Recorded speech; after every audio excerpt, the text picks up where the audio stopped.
Good, sir. You?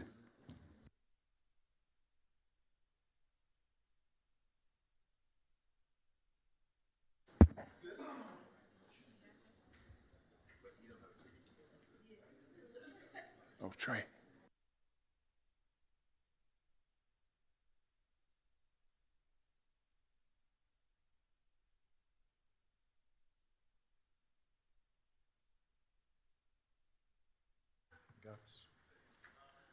Okay, ladies and gentlemen, good morning. It is Tuesday, March the 18th. Dallas County Commissioners Court can come to order. A quorum of the Commissioners Court is present. All legal notices have been posted, and this court is now duly called. Can I get a motion to open the court? So moved. Second. Got a motion and a second. Is there any unreadiness? Hearing none, all those in favor, let it be known by the usual sound of voting. Aye. Aye. Those who are opposed, same sign. Chair is in the affirmative. Bailiff, will you please open the court? All rise. The Dallas County Commissioners Court is now in session for the March 2025 term. The Honorable Commissioner John Wiley Price presiding. Please remain standing for the invocation. The invocation today will be given by my guest, Pastor Christopher K. Wesley, who is the senior pastor of the Antioch Fellowship Church of Dallas, Texas. He has succeeded his father, who was a founder of this church. He is a full-time vocational minister at the age of 23 when he accepted the youth and young adult pastorship at Consolidated Baptist Church, which was led by Richard Gaines. Since then, he's had many roles. St. John Church, unleashed by the Dr. Denny Davis, Trinity Church, led by Jim Hennessy, before returning to Antioch in 2018 as the pastor of Assimilation.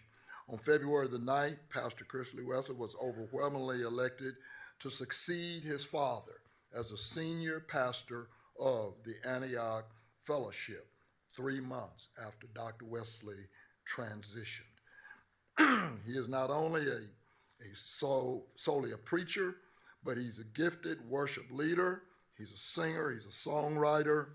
He is a leader of, Chris Wesley and Undignified Praise, a group of young adults who have been featured artists at events all over the country.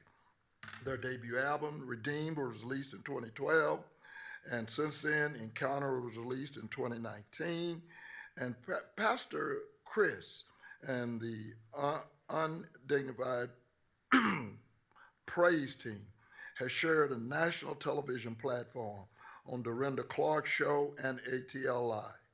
He is, and that particular show is seen by over 2 million households. They share stage with artists such as the Walls Group, Molly Music, Rich Tolbert Jr., and more. They've been nominated for a number of awards across the country: Texas Musical Excellence Award, Group of the Year, the Ensemble of the Year, Avidity Awards in Memphis, Tennessee.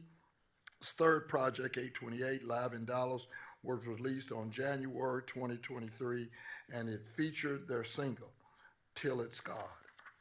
Pastor Chris, as he's known affectionately, has a new recording, 1414, based on Exodus. It'll be released in 2025. So in addition to leading Antioch and Undignified Praise, he is a director of Emerge, Next Generational Department of National Baptist Convention of America, Incorporated, under the director and leadership of Samuel Tolbert. He is a dedicated family man, proud husband to the former Jennifer Foster, a bonus dad to Jada, and adopted dad to Kelsey. Pastor Wesley, thank you for taking time to be with us today. It is my honor. Let's bow. God of our weary years, God of our silent tears, God who has brought us thus far along the way, Lord, we are grateful for your presence in this place in our lives. We are thankful that you said the government will rest on the shoulders of the Savior. So today we invite you into this place to give us wisdom, direction, and discernment. Help us to remember the words of Jesus in Matthew 25, that God will separate the nations, judge us for how we care for the least of these. So help us to care for others well in decision making. We lift these commissioners to you today, pray that you would give them wisdom and guidance in handling the affairs of this city, and we pray most of all that when you look at what's done here today, you would be pleased and people would be edified. Lead and guide, and we are grateful for the opportunity you give ordinary people to take part in high things. Receive glory in Jesus' name. Amen. Amen. Amen. Thank you. Thank you, Pastor. I'm extremely busy, and I appreciate it. And the manner in which you exegeted Constable Hammond's son was profound. I tell people I do about 150 funerals a year, and your exegeting of that particular passage was profound. Thank you. That being the case, we will move to our resolutions and making sure my staff is taking care of him. And okay. Anyway, we'll move to the resolutions, and the first one is my resolution with regards to first responders Wellness Week, March 24th through the 28th. First responders will please come forward.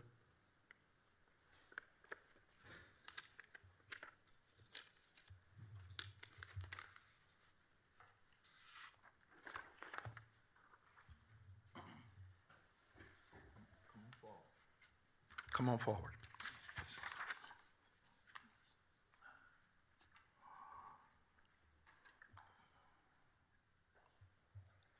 This resolution reads, whereas first responders, including law enforcement officers, firefighters, emergency medical services, EMS personnel, 911 dispatchers, correctional officers, and members of other organizations in public safety sector come together to protect and aid our community in the event of an emergency. And whereas first responders risk their lives and safety every day in the performance of their duties to protect our citizens, and whereas first responders are tasked with handling dangerous and complicated situations, and whereas nationwide law enforcement officers will go through an average of 188 critical incidents throughout the course of their career. And whereas the first responders often experience stress that has real physical impacts, including cardiac issues, diabetes, obesity, and sleep issues.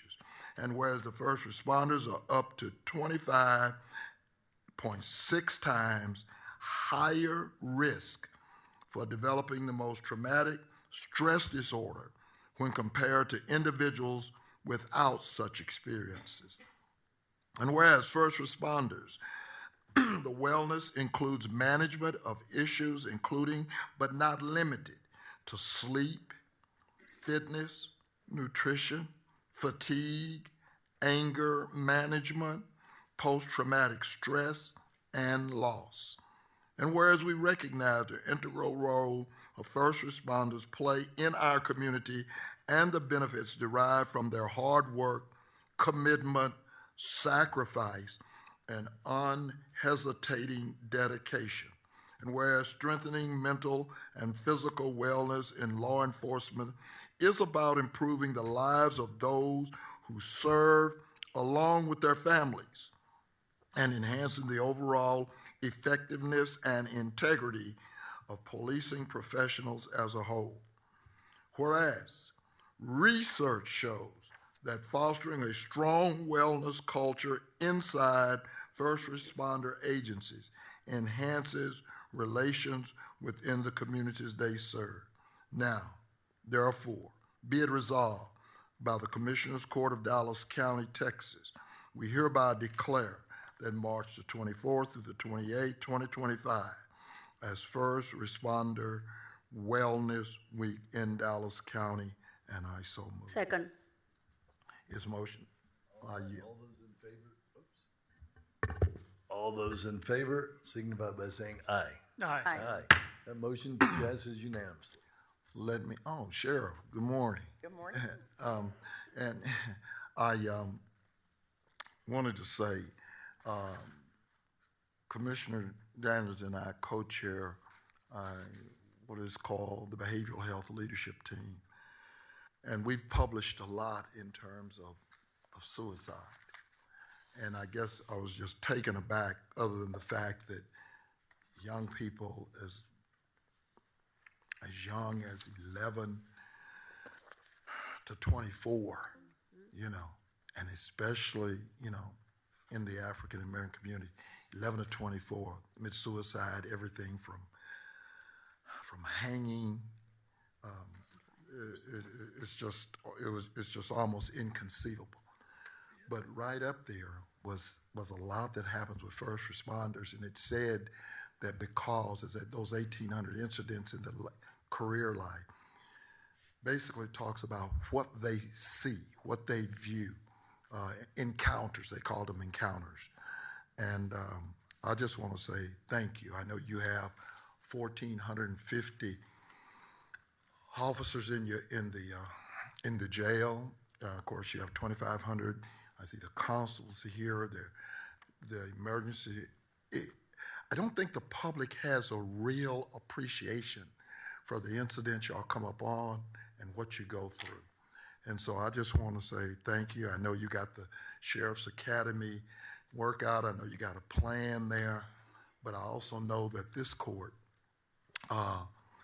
especially during COVID, appropriated funding for psychologists that now is a part of your staff. And I don't think you have enough, but that's just one person's opinion. We'll go from there. But that utilization within your unit. And so I just want to say thank you to all the first responders, whether you're here in person or you're streaming in with us. I just don't think we have a real appreciation for what you go through, so I'll yield. Thank you, Commissioner. Thank you to this court for this acknowledgement today, and feel free at any point to give us more people to help staff that unit. Hey, John. You know, when I entered law enforcement, Bless you. there was this stigma attached to being well. Thanks, man. And it was seen as a weakness if you said that you weren't well. And so at some point, we got smart. We got smart. And then we realized that if we weren't well, how could we care for people to whom we were responding? So we've gotten smart, and we've started taking care of ourselves both physically and mentally.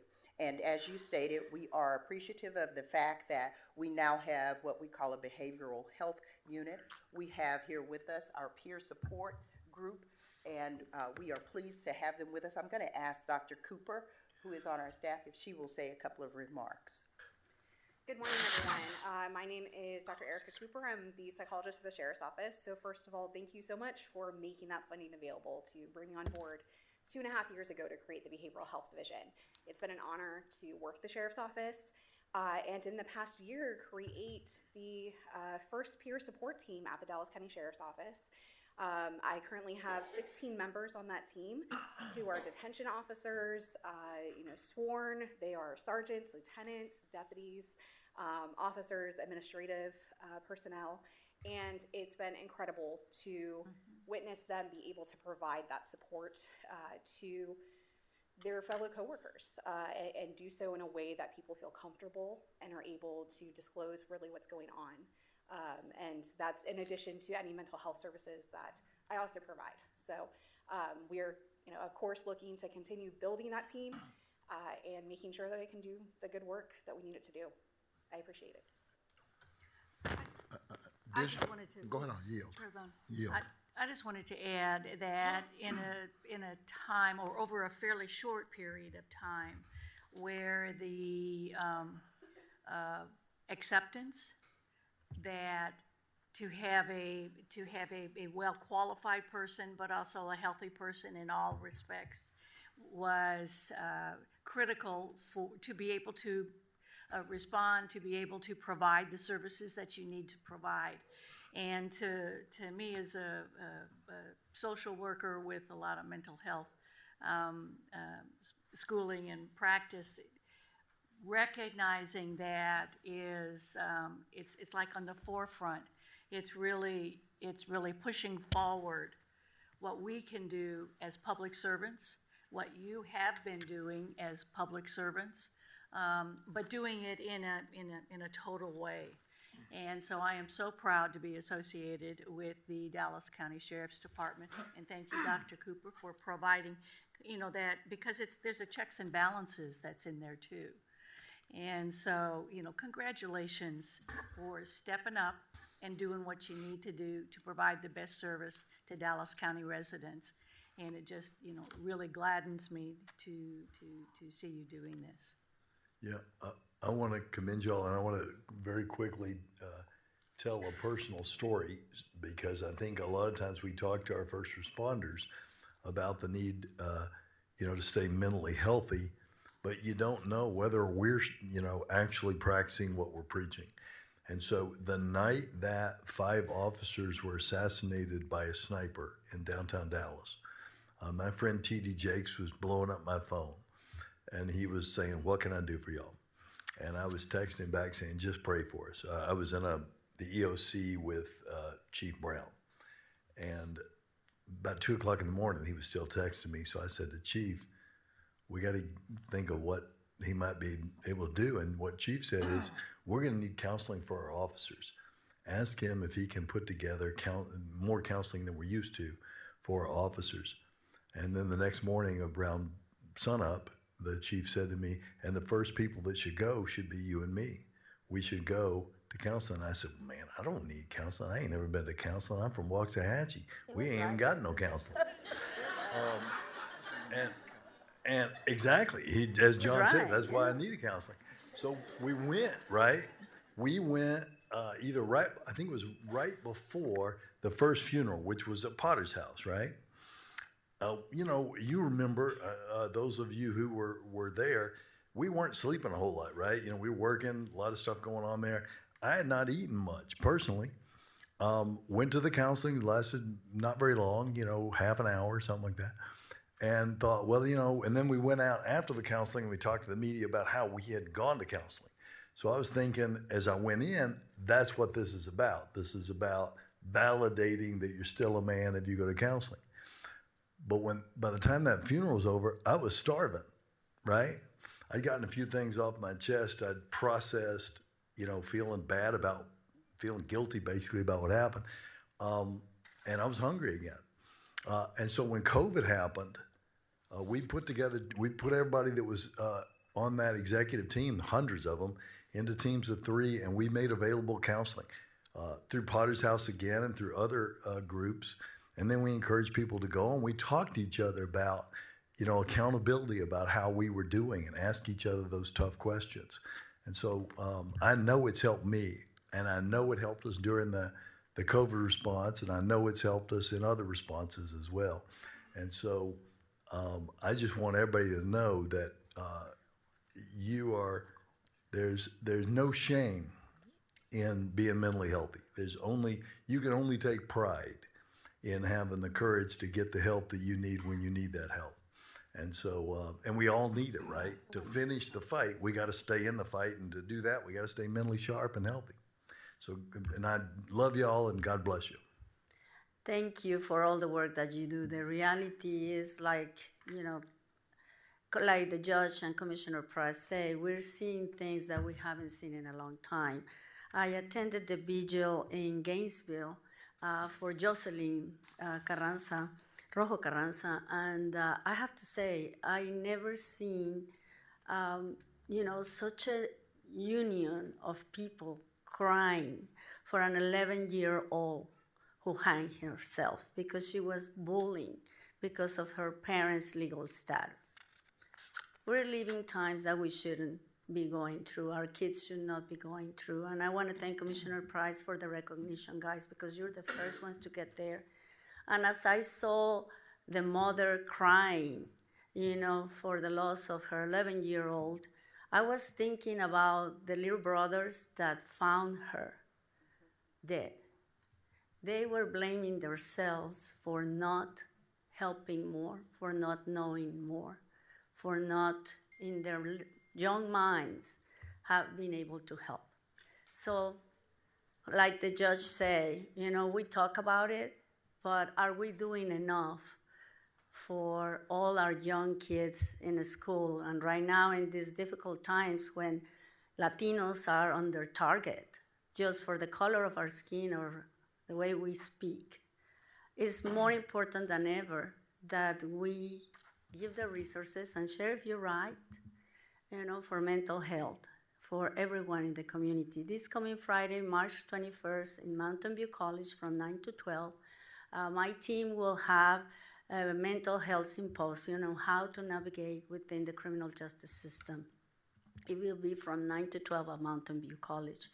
I know that a lot of you are going to be there because I have a lot of reservations for that day. It's in conjunction with the City of Dallas and Commissioner Puga that is also working with a lot of you with the mental health unit. As the chair of the North Texas Behavioral Health Authority, I'll be sure that the services are available for the people in any community that needs them, from any age that need it, for any family that need it, because as Commissioner Price and the judge have said, that stigma about mental health, you know, oh, no, we don't need any of that. Well, it's a family sometimes that needs it all. So with that, thank you so much, Commissioner Price, for bringing this resolution. Thank you, Sheriff, and all of you that work every day to be sure that our communities stay safe. Thank you, Judge. Thank you, colleagues. Thank you. The last thing I want to say, Sheriff, and your people made, I do, I pop up constantly in your facility. And whether the public knows it or not, there is a portion of the facility, even in the infirmary in Gil Hernandez, that deals with just the mental side of the equation.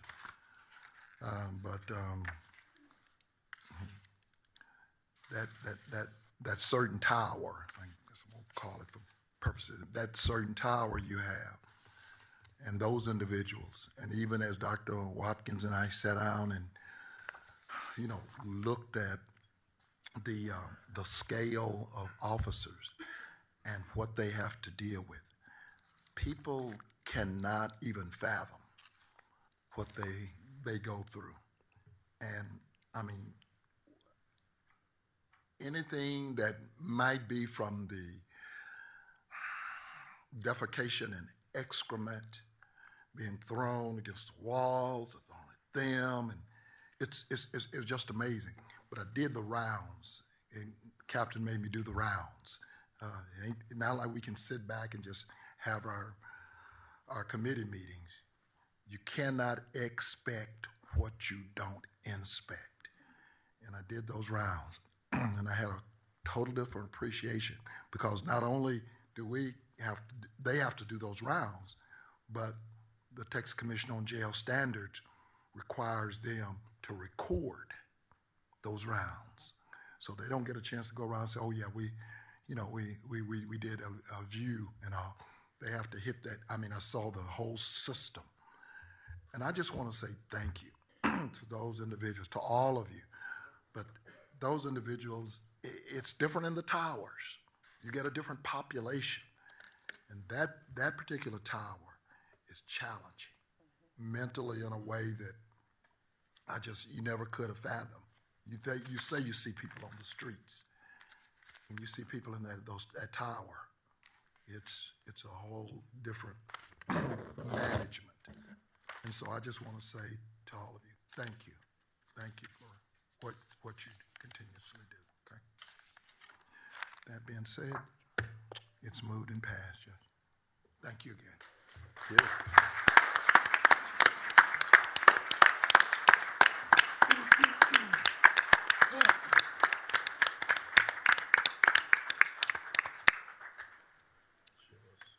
Yeah. I don't see him though. Okay, then you got your employee of the month. Yeah, I don't see Mike Eastland. Is Mike Eastland in the room? I don't see him. Let's do employees of the month while my staff advises me about what's happening with Mike. All right, and that resolution reads as follows. Let's see. Whoops. Let me get to it. Sorry, since it's out of order. All right. Will our employees of the month please come forward? If we've got any employees of the month in, there we go.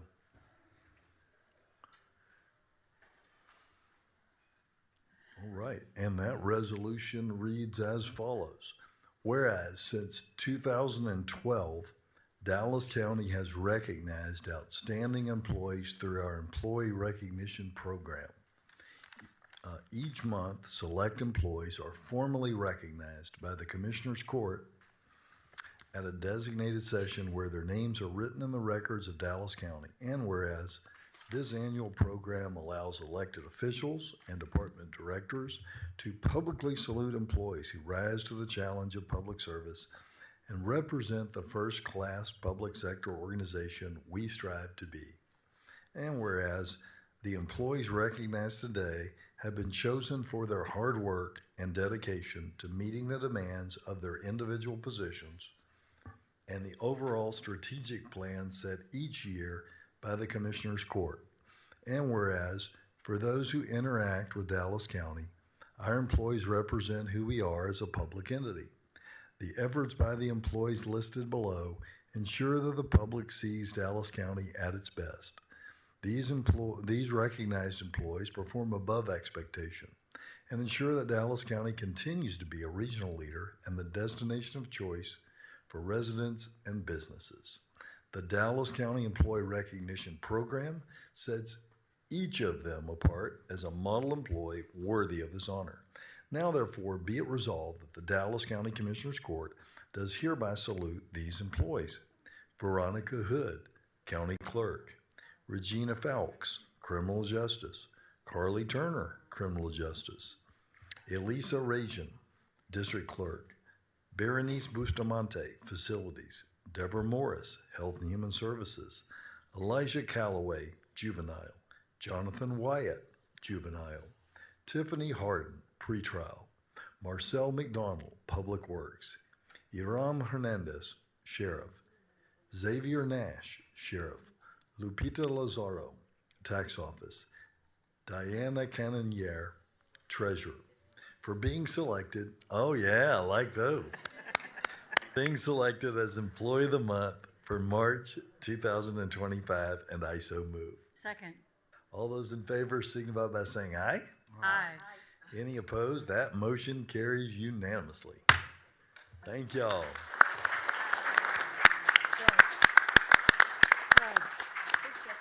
I'm sorry. All right, does anybody have any words of advice for the Commissioner's Court? And if not, do y'all want to take a picture? Anybody? Please, come on. All right.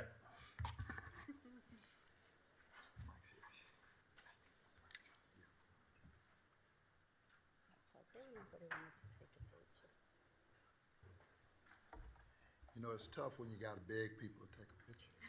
Yeah.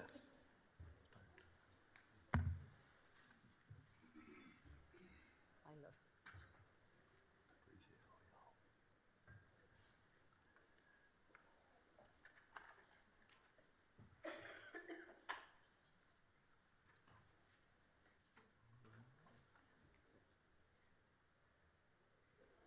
Paparazzi Avenue, okay. Yay! Congratulations.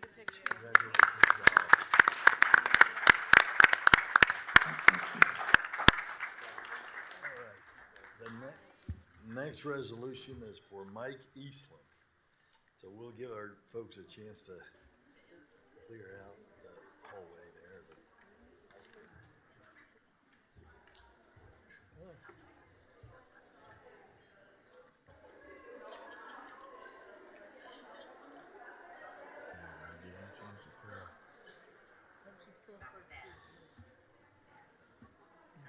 Get everybody out. Okay.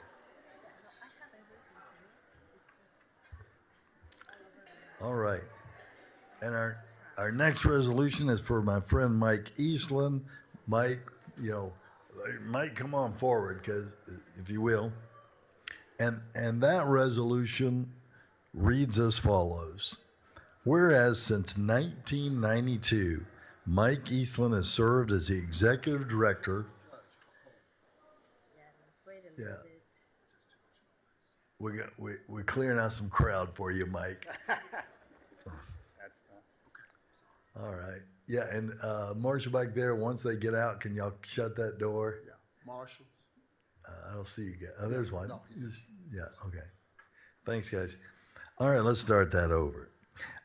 Whereas since 1992, Mike Eastland has served as the executive director of the North Central Texas Council of Governments with an honorable and distinguished career in administration and management, plans to retire after serving for almost 60 years in various public positions throughout the state of Texas. Whereas prior to his appointment with COG, Mike served as an assistant to the city manager in Wichita Falls, deputy general manager of the Gulf Coast Waste Disposal Authority in Houston, assistant city manager in Richardson, city manager of Killeen, deputy city manager in Waco, and city manager of Carrollton for almost 9 years. And whereas with a bachelor's degree from the University of North Texas and a master's in public administration from Texas State University, where he was named a distinguished public administration alumnus in 1993, Mike has long called Texas home and knew early on that his calling was to a life dedicated to public service. And whereas throughout his career, Mike has served on various boards and commissions, including the International City Management Association, the Judicial Committee on Information Technology, the Texas City Management Association Board, the North Texas City Management Association, the University of Texas at Arlington Masters of Public Administration Advisory Board, and the Board of the State Commission on Fire Protection Personnel Standards and Education. And whereas beyond his professional achievements, Mike is a devoted husband to Vicky, a loving father to his 2 daughters, and a proud grandfather of 3. Now, therefore, be it resolved, the Dallas County Commissioners Court does hereby now and with a great sense of resolve congratulate and conveys its best wishes to Mike Eastland as he celebrates 32 years of service to the North Central Texas Council of Governments, our region, and our shared community, and begins a well-deserved retirement, and I so move. second. All those in favor signify by saying aye. Aye. Aye. Any opposed? Motion carries unanimously.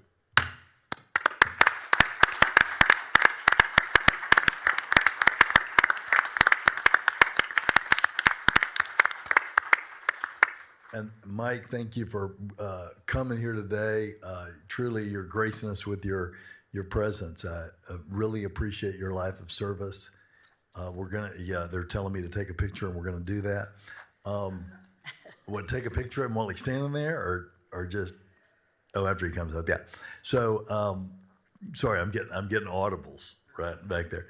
But at a time, I just this weekend had some family over, and one of them's already been doged, so at a time when it seems that people are acting with disrespect to our public servants who dedicate their life to government, you're a testament to the sort of good people that make that commitment to public service. And on a personal note, I again want to thank you. Mike and I, several years ago, were in Austin for some legislative lobbying on some bills, and our flight was delayed. And I was very nervous coming home because the fire-breathing gummy bears, my daughter's second grade YMCA basketball team, was playing that night, and I was their coach, and I was afraid I was going to miss the playoffs, and that wouldn't be good. And so we're sitting in the back of the plane, but as the plane lands, the flight attendant says, "For those of you who don't have a connecting flight, would you please remain in your seat? We have the coach of the fire-breathing gummy bears who needs to get to wherever it was, the YMCA or the church or something, for the playoff game." And that was because Mike and Vicky had slipped a note to the Southwest flight attendant. And I was able to barely make it in time to warm my kids up, and we did win that game, Mike. So thank you so much for all the great work that you've done. You want to say a few words? Our Judge, Commissioners, thank you so very much for this honor. You have been the mainstay of the Council of Governments for so many years. Got off to a little bit of a rocky start when Judge Sterrett was afraid that we were going to take over the region, but it wasn't long before he was convinced that that was not going to be the case and that we did need to work together as a region. And since that time, and even at that time, you have been on our boards, you served on the executive board, on the RTC, so many places that have made this region stronger because of your participation. And each of you, I want to say thank you to for standing for election, serving as you have for many years, and the excellent job that you do for the citizens of Dallas, but also for the citizens of this region. I couldn't be prouder than to receive this proclamation from you. So thank you very, very much. Thank Judge, you. if you yield. Most people, when you say Lou Sterrett, they have no clue what we're talking about. They think it's a building. Yeah, they think it's a building. LSU University. My dear, that's what they call it, Lou Sterrett University, unfortunately. But as he said, the little judge, he was the forerunner to Elon Musk. And I say that because everything from workforce to the, anything that was community driven, he was like, we weren't happy. They weren't. Most of them weren't even one. No, he was. I'm telling you. That's kind of the opposite of what we do now. Yeah, no. But the thing is that I just appreciate. I heard him say 60 years of service, Mike, and I'm having done 50. My hat's off to you. Just that other 10, I can't imagine. Around here, it's dog years, and it's for every year. Dog years? Yeah, dog years. For every You're 1 year, good, is you're 7. healthy. For every 1 year, Okay. is 7 years around here. Hell. That's not for retirement, Yeah. but okay, got you. Anyway, I really, I really appreciate you, and you've been constant. You've always been available, and so I just want to say thank you for your service. Thank you for the sacrifice. Because 60 years of public service, and I don't care where you were in, Waco, Wichita Falls, it's all the same. Thank you. Commissioner. Thank you very much. I just want to say it's a very special thank you to you because I think that we may have started at the first year together at COG. It was a few years ago, but there was always something in your step, something in your being able to discern what's coming up and what do we need to do that provided such an incredible model to me as the fledgling person coming into the COG and into the area government. So just thank you very, very much for perseverance for one. But secondly, always being on your game and always being there with ideas, with ways of doing things better, with ways to be better for the residents of this area. So very, very much appreciated. Thank you, Commissioner. And I know that you're going to have a good time doing something else now. I appreciate that. Mr. Eastland, you were one of the pioneers and you built, this area, this region, and this city. But more than anything, thank you for working with public servants. I didn't know Commissioner Price have served that long since he served in dog years. But I mean, with that being said, the reality is, you have always been there when we need it, when we have questions, when our constituents need questions in the public hearings, and we really appreciate that. Thank you, Commissioner. Thank you. Thank you. God bless you. Let's get a picture, shall we? Thank you, Mike.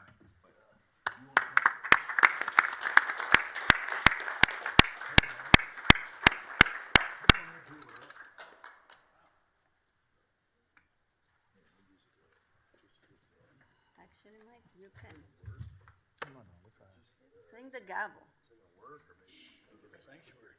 Come on up here, young man. That's good, yeah. And then we'll just kind of punch in.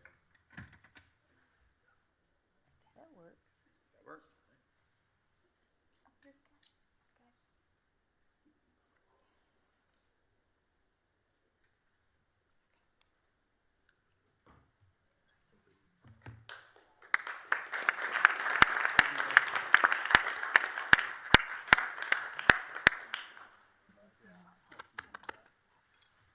And unfortunately, like everything else, I appreciate Mike probably more than most for the North Central Texas Council of Governments and the recognition that for years that we had basically in the southern sector been deprived of the same amenities that were in the northern sector. And he brought balance. So did Michael Morris to that inequity. So thank you. Okay. Next is Dr. Garcia. And the next resolution is a retirement resolution for Mr. Michael de Lara. And I know he's here with his family, and I'm going to ask him to come forward. So, with his delegation all to the front, and the resolution reads as follows. Whereas the Dallas County Commissioners Court takes a special notice when an employee has given long and faithful service to Dallas County. And whereas Mr. Michael de Lara, a proud third-generation Texan, was born in Dallas and raised in Hutchins, he graduated with honors from Brook Hollow Christian School in DeSoto. From an early age, he aspired to become a certified Texas peace officer. To fulfill his dream, he attended and successfully graduated from Dallas Baptist University Police Academy. And whereas since March of 1994, Mr. de Lara has dedicated his service to Dallas County within the office of the Constable Precinct 6. And whereas throughout his tenure, Mr. de Lara has served in various capacities, including bailiff, warrant deputy, traffic deputy, and civil deputy. His commitment and leadership earned him promotions to the ranks of corporal and sergeant, where he took on increasing responsibilities, including serving as training coordinator and team leader for the department's tactical team. And whereas Mr. de Lara's exemplary service has been recognized through numerous commendations from his department, members of the community, and various law enforcement agencies across Dallas County and at federal level. Over the course of his career, he has earned multiple awards and certifications, including Field Training Officer, TCOL Instructor, Mental Health Peace Officer, SWAT, Hostage Negotiation, and completion of the FBI Leadership Course. And whereas a man of deep faith, Mr. de Lara credits his achievements and the protection he has experienced throughout his life and career to his Lord and Savior, Jesus Christ. He has been blessed with an unwavering support of his devoted wife, Denise, his beloved daughters, Brittany, Ariana, and Carissa, and his loving mother, Jimmy, whose prayers and encouragement had stood by him throughout his honorable journey. Now, therefore, be resolved that the Dallas County Commissioners Court does hereby recognize and congratulates Mr. Michael de Lara for 31 years of outstanding dedication, service, and commitment to the safety and well-being of the citizens of Dallas County. The Commissioners Court furthermore conveys their gratitude and wishes him good health and happiness in his retirement, and I so move. Second. All those in favor signify by saying aye. Aye. Aye. Motion carries unanimously.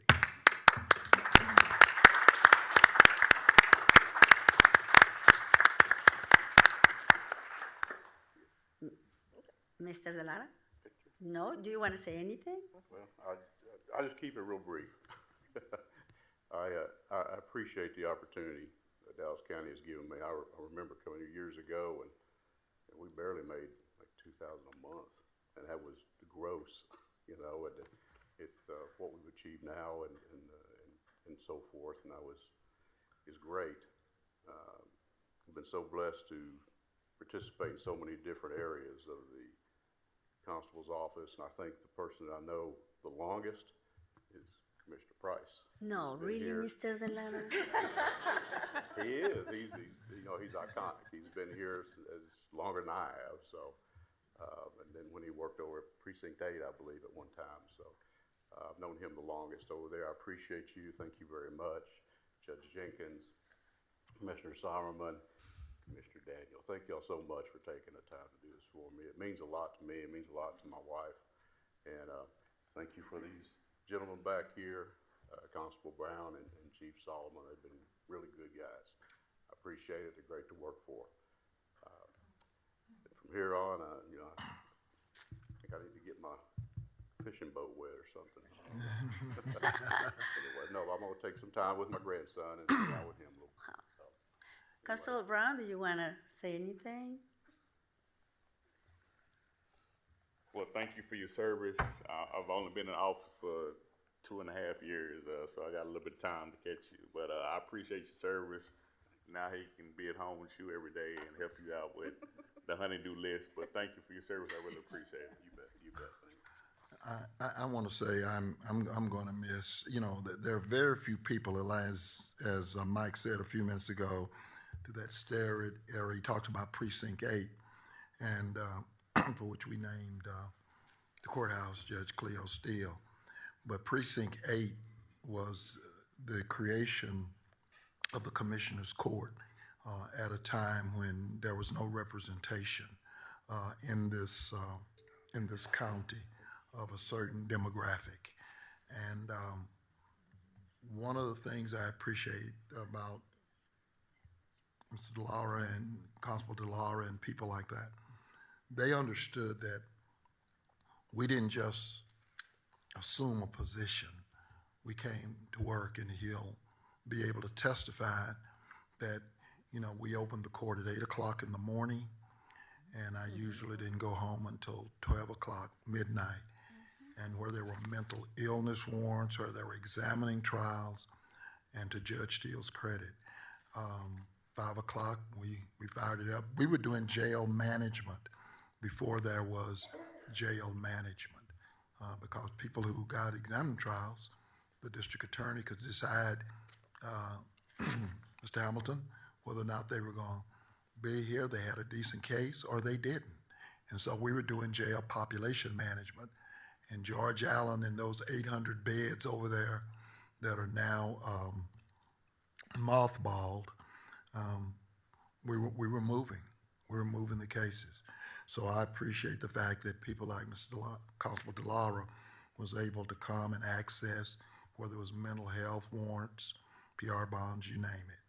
And so I just thank you. Thank you for service for all those years. Okay. Come forward. Come forward. Let's have a picture.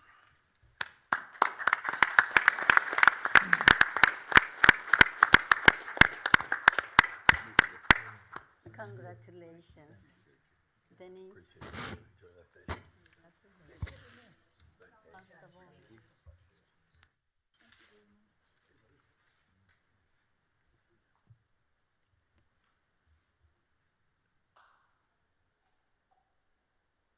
One more.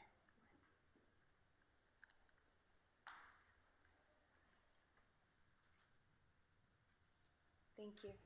Thank you. You'll be missed.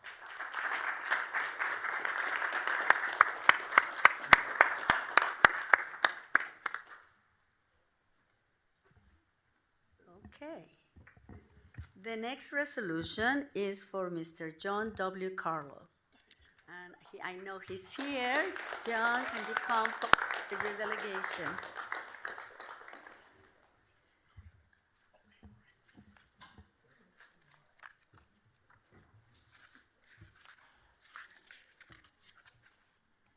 And the resolution reads as follows. Whereas the Dallas County Commissioners Court takes a special notice when an employee has given long and faithful service to Dallas County.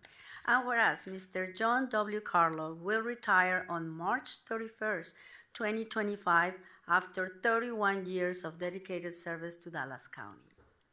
And whereas Mr. Carlough earned his Bachelor's of Arts in Sociology from the State University of New York in 1979, and his law degree from Texas Wesleyan School of Law in 1994, as a member of the school's first accredited graduating class.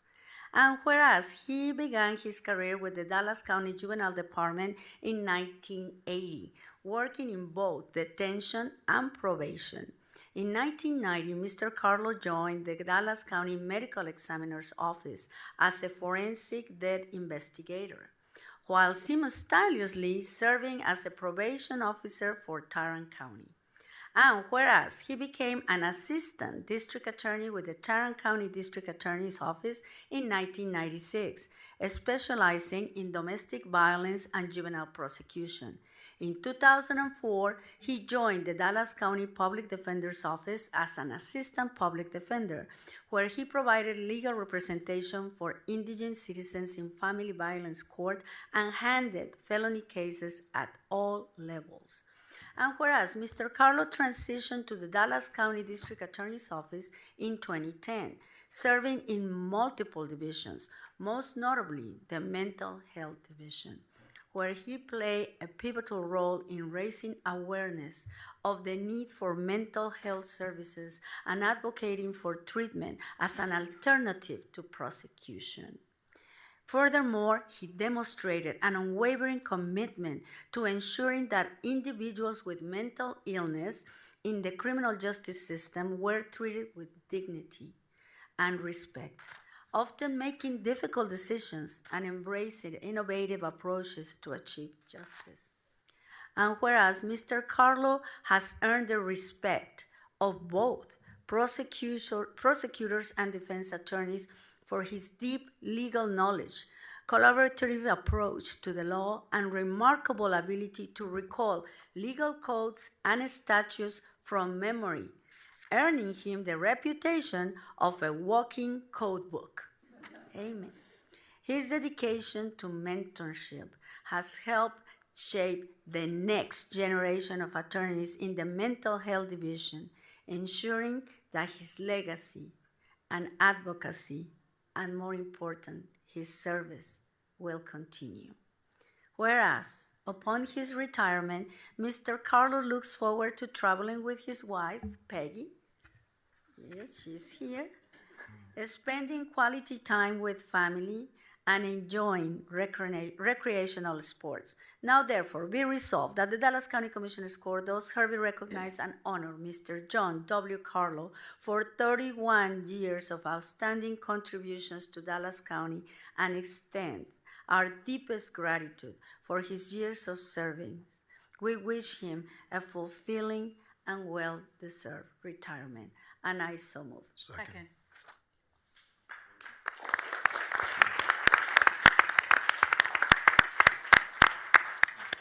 All those in favor signify by saying aye. Aye. Motion carries unanimously. John?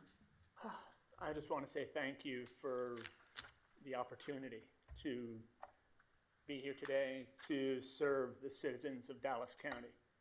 And yes, I'm a lawyer, but I'll be brief. So thank you very much.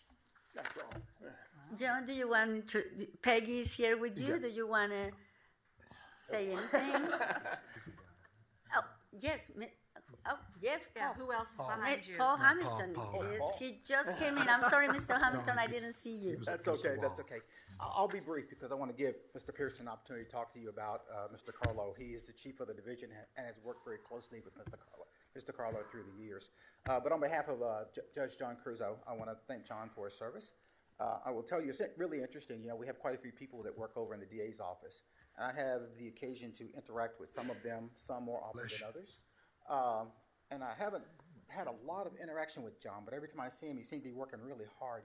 And I will tell you, I learned a lot when I received his resolution. I don't know, I had no clue this gentleman had been around for 45 years doing this work.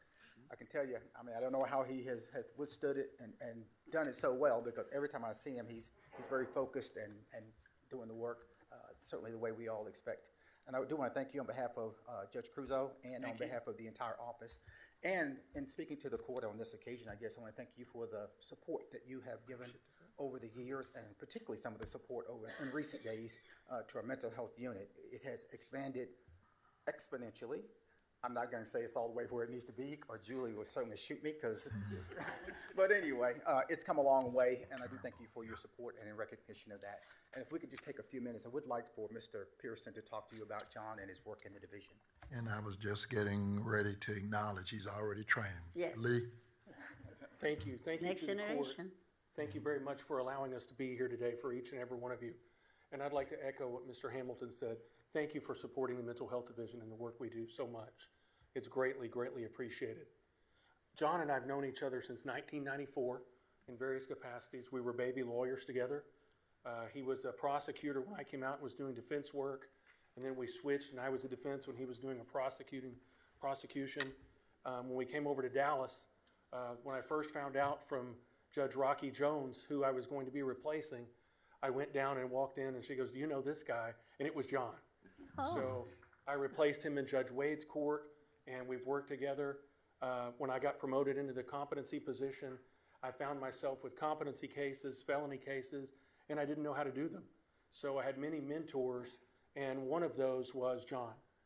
John taught me how to work up cases. He taught me how to think outside the box. He's taught me how to do diversion. He's taught me how to make sure that we're looking at every aspect of a case so we don't have people just caught up in the system. And like I said, I have many mentors, but John is one of them. It's been a great privilege to work with John. The mental health division can't replace him. I can't replace him as a person to go to and talk to and do things with. So I'll still be calling him, and he's still going to be, there for us. But John, it's been a great honor to work with you and to have you in our division, and we're all much better because of you. Okay, and Mr. Blocker, he's been working the public defender's office. Yeah. Mr. Blocker, please. John, you have a lot of people that wants to talk. Mr. Blocker. Honorable Judge and Commissioners, I've had the pleasure of knowing John Carlough since about 2004. And I thought that I was the only person he'd ever replaced in court until I just heard Mr. Pearson's story. But we've been together, we've known each other since about 2004. He replaced me in Judge Diane Jones's court, and then again in Judge Hank Wade's court a couple of years later. And then we were court partners for a short period of time. And it has been a pleasure. Everything that you've heard about him is true. Witty, kind, thoughtful. And what's really interesting is that when you look at all of the departments that are gathered here, that's collaboration.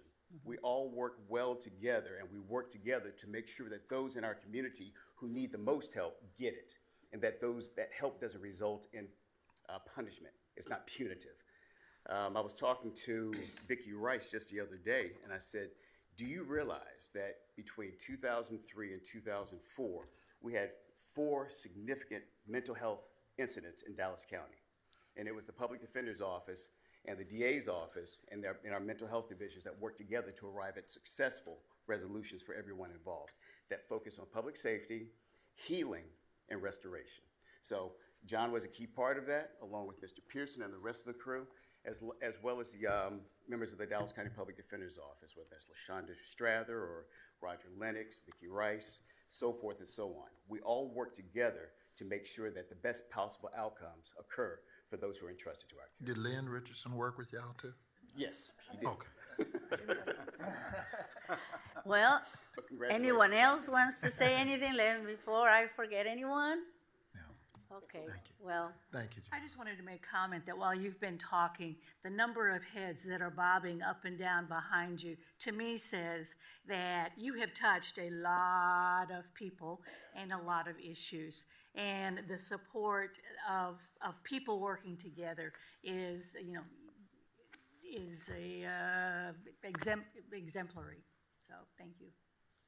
That's what it's all about. Thank you, John. thank you. Thank you, John.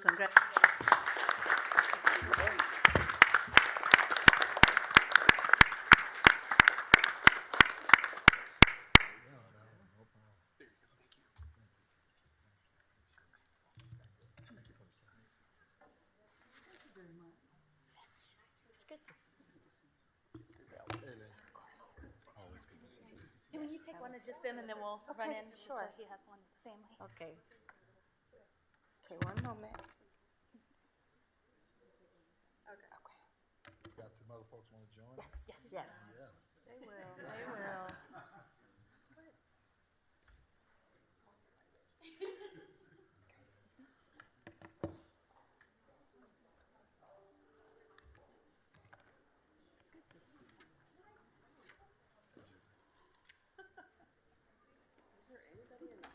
Wow. People. Yeah. Let me come a little bit this way, Commissioner. Otherwise, I'm. All right.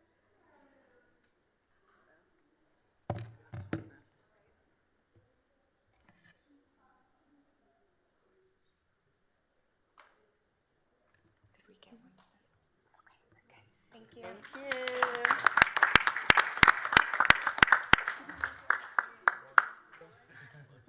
I'm not sure which one was Let's see. not this one. It could be. Yep, that's mine. Okay. Lynn.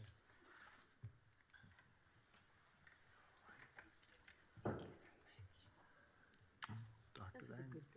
All right, and our last resolution for today is from Dr. Daniels. Thank you very much. Just because it is last does not mean that it is not important. I don't know, well, I know that most of the people in this room are aware that county government is public health and public safety. And a piece of that is just the variety of public health initiatives that are taking with, and today we are recognizing National Kidney Month.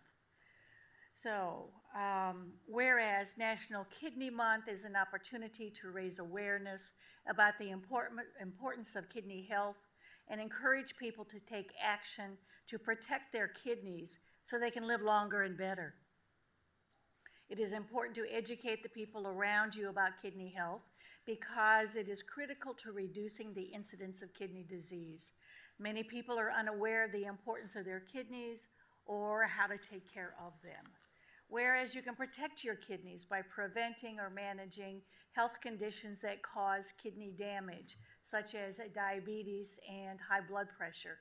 Take steps to build healthy habits. This can include eating healthy foods you enjoy, being active for 30 minutes each day, and aiming for 7 to 8 hours of sleep at night. Also, it is recommended to quit smoking, limit your alcohol intake, and whereas during your next medical visit, consider discussing your kidney health with your healthcare provider. Early stages of kidney disease often have no noticeable symptoms, so testing may be the only way to determine if your kidneys are functioning well. If you have diabetes, high blood pressure, heart disease, a family history of kidney disease, or if you're over 65 years of age, it's important to talk to a healthcare professional about your risk for kidney disease. And whereas to take care of your kidneys and prevent health problems, consider the following tips. Choose foods with little or no added sugar. Gradually reduce your daily intake from whole milk to 2% milk, and eventually switch to fat-free or skim milk. Incorporate whole grains into your diet, such as whole wheat and brown rice. Always read food labels to make informed decisions. Taking these steps can help maintain kidney health and overall well-being. Now therefore be it resolved that the Dallas County Commissioners Court designates March as National Kidney Awareness Month. This resolution supports continued efforts to raise awareness about kidney health and encourage all county officials, employees, schools, and the communities to participate in health-conscious activities organized by the county government. And I so move. Second. All those in favor signify by saying aye. Aye. Motion carries unanimously. And Dr. Wong, our Director of Public Health. Yes, thank you, Commissioner Daniel and Commissioners, for your resolution, because kidney health is really so important, and chronic kidney disease is estimated to impact over 37 million Americans, with many millions more affected by it. And, you know, as you pointed out, diabetes, hypertension are some of the biggest risk factors for that. And unfortunately, again, as you mentioned, it's frequently not recognized till the later stage complications, because early symptoms are sort of missed. And so, you know, those late stage complications are dialysis, kidney transplants and things, which are estimated to cost our U.S. healthcare system, I think, over $120 billion so each year. And so it's really important. And also the other aspect of this is kidney disease disproportionately affects a lot of our vulnerable populations. And so there's the low-income populations, the racial and ethnic minorities, and those with poor access to health care. So it is so important that it can be prevented, and early detection and screening, as well as some of the lifestyle behaviors improvements that you mentioned, are important. And Waldo Amenishoa, our director of the Chronic Disease Program, has been doing so much work on this. I know have had a partnership with National Kidney Foundation, where they've screened over 1,000 people through that program with our efforts. So again, thank you for bringing attention to this. You know, Dr. Wong, one of the things that, and we always talk about the CHNA, Community Health Needs Assessment. What's interesting to me, at 4:30, 5 o'clock in the morning, on every corner, almost in the African American community, we see dialysis unit. You go north, There's some, but not very many. you don't see many. No, it's both African American, Hispanic population are disproportionately impacted by this, and largely the hypertension, diabetes. That's seen. And again, the prevention efforts, the early detection are so important to catching that early, you know, to prevent the. But, you know, but we keep sending CHNAs, we keep sending CDCs, and we keep getting the same result. And that we've got to concretize a plan that has a different kind of yeah, we got to get to it earlier. My grandma had the bovine, you know, vein in her arm. I don't know if they're still doing that, but, you know, so that they get all the needles in there to dialysize her, you know, weekly or bi-weekly. And although she lived many years, you know, maybe 10 years with that, they weren't good years, right? So we got to figure out a way to, I know dialysis has improved some since then, but we really got to, you know, and I know everybody's trying to do that. We got to prevent this from getting to the point of dialysis. But even in the jail, Judge, and we did this probably 12 years ago, we set up a unit just for the jail, because what we were doing is that population, the demographic, we were using almost $750,000 transporting people out to Parkland, because each custody requires at least a couple of officers plus. And to be able to take a section in the jail and designate it for just dialysis saved us not only that $750,000, but it also, in terms of safety and all, just added to how we manage. But even that population and unfortunately, we know what that population looks like. It's the same results. And to transfer people almost every 48 hours, that's a real challenge. But the beauty that I see in some of that is the willingness of working together with the healthcare providers to make that a safer situation, not only for the inmates and the healthcare needs that they have, but in the rest of the population. And so I definitely appreciate the efforts of Dr. Wong and Waldum and to make sure that happens. Is there anything else that you would like to say about, because you're the one who probably has the day-to-day mechanics of how we provide service to needy population? Sure. Thank you. My name is Waldum Manishaw. So we have been working hard to kind of address the risk factors for diabetes and hypertension.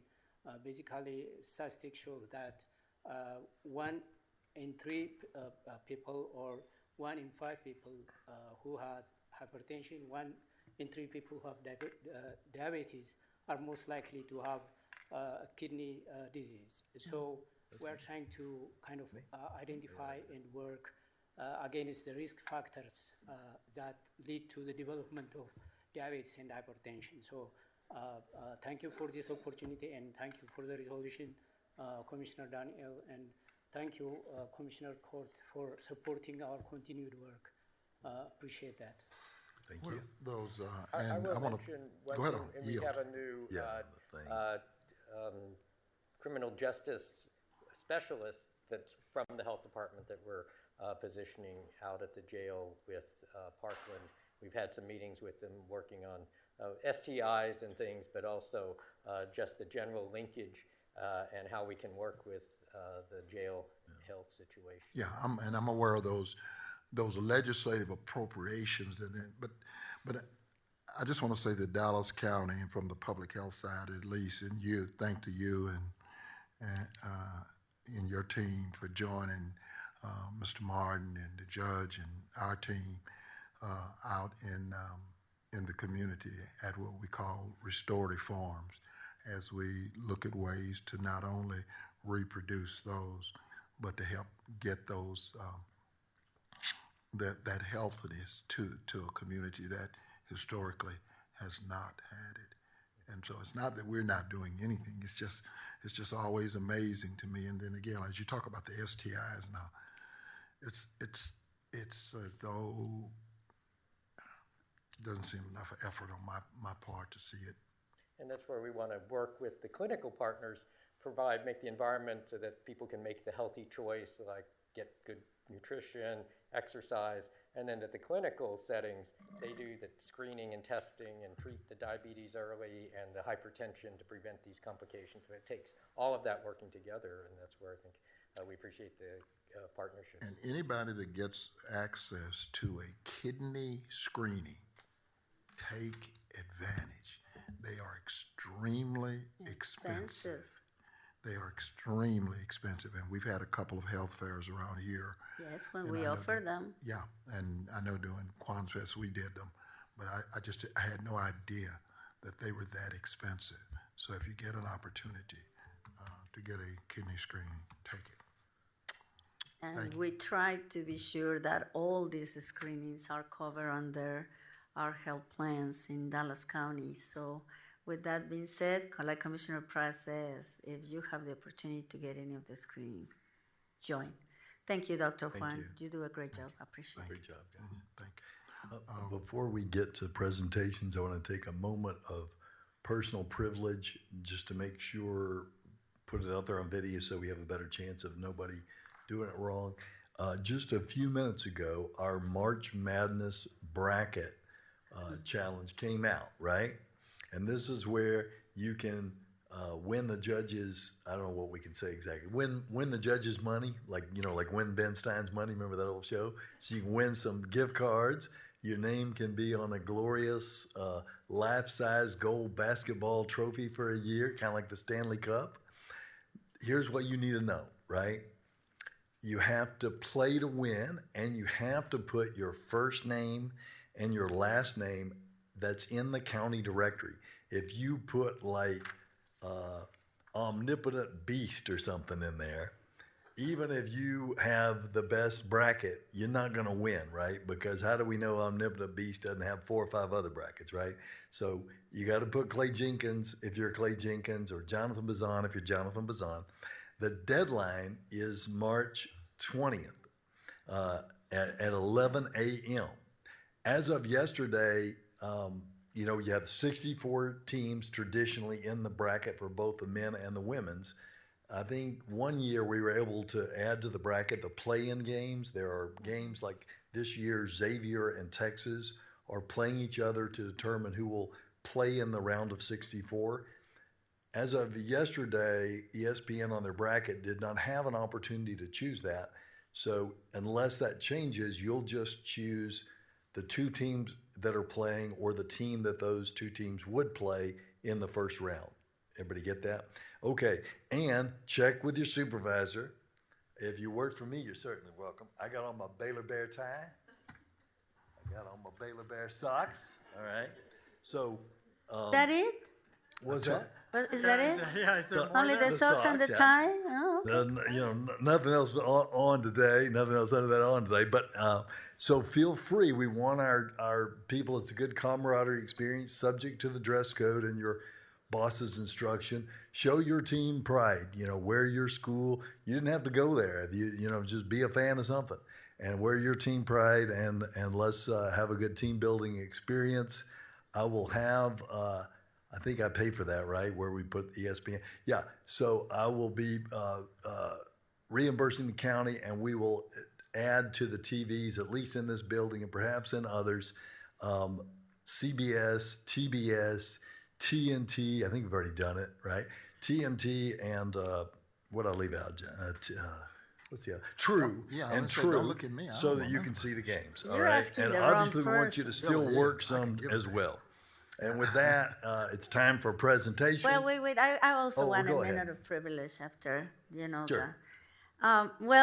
It's after reflecting and going through a lot of thinking, I decided to transition out from the active practice of dentistry after 35 years of service. And I want to thank all the people, all my patients that trust me with their dental needs for the last 35 years. At the same location, 618 West Jefferson. I thought a lot about this. You're going to become a real commissioner and... I've always been a real commissioner, okay. Commissioner Price, and a real dentist as well. Mm-hmm, With okay. that being said, I want to thank for the trust, and I want to thank for all the generations. Believe it or not, dentistry is a practice where you feel old really quickly, because you start treating the father, then the sons, then the kids, then the grandkids. And I want to thank them for, more than importantly, come to me and tell me that they didn't support the Cowboys, that they didn't support El America, and they told me how I was doing as a council member, a commissioner, where the potholes, where the dogs, where the lack of code enforcement, and all the different issues that as county government, when Parkland was working, where the clinic was not working, which doctor was good, which one wasn't, which judge court they were, et cetera, et cetera. So with that, I think my patients made me not only be a real Commissioner Price, they kept me grounded to the floor. And then they pay me. They open their mouth and listen to me for 20, 30, 40 minutes, response to all their needs. With that, I am very happy that my successor is someone that has been in practice for many years. He believes in personal treatment. He's a son of a dentist. He speaks several languages, and more importantly, he believes in dental care as a personalized, treatment. So I'm very happy that Dr. Adarash Gandhi bought the practice. I've been in transition for the last 3 months. By contract, I probably will be out in the next 2 months. So again, thank you to all of you. Thank you to my colleagues, which have always supported the time that I have to be at the dental practice. And to all of you, you know, I have to say that I feel that the institutional knowledge of dentistry in my office will be in good hands. Thank you, Judge. After 35 years, I have to say, the neck is not the same, the ear on one side is not the same, the feet don't work the same. So, thank you, Dr. You'll be missed Gantz. from the practice. There'll be no doubt about it. The work that you've done has been amazing, especially bringing dental practices to where, you know, others have not, has been astounding. You have been absolutely terrific. I want to assure you, as your office mate next door to you, anytime I have a problem with hair, I'll be right in your office, okay? Thank you so much. Thank you, colleagues. Thank you, Judge. I think it's, you know, your work's been great in both the Commissioner's Court and the dental practice. I know you graduated from Baylor College of Dentistry that now will go by a name that we're not going to say in this Don't court. say it. Don't say But it. I tell you what, if you need a sweatshirt, I might have some Baylor sweatshirts for March Madness. You just let me know and I'll bring things in your size. Thank you, Judge. I mean, I know how green you are. So with that being said, thank you.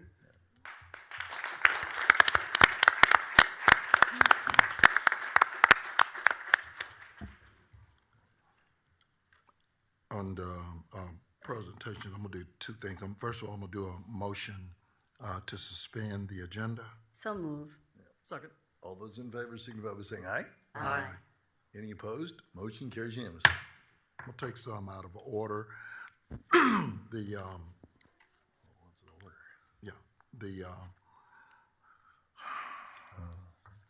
piece on, you'd be surprised today, on monkeys can get you hurt or killed is a short one, believe it or not. And I continue to say it is no shortage of information that is out there regarding this topic.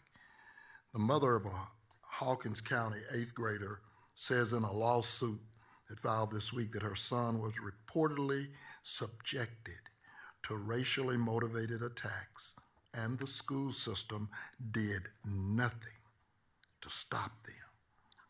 The lawsuit filed in U.S. District Court in Greenville Tuesday details a slew of racially motivated attacks by white students, at least 3 of which were recorded by the student and posted on social media.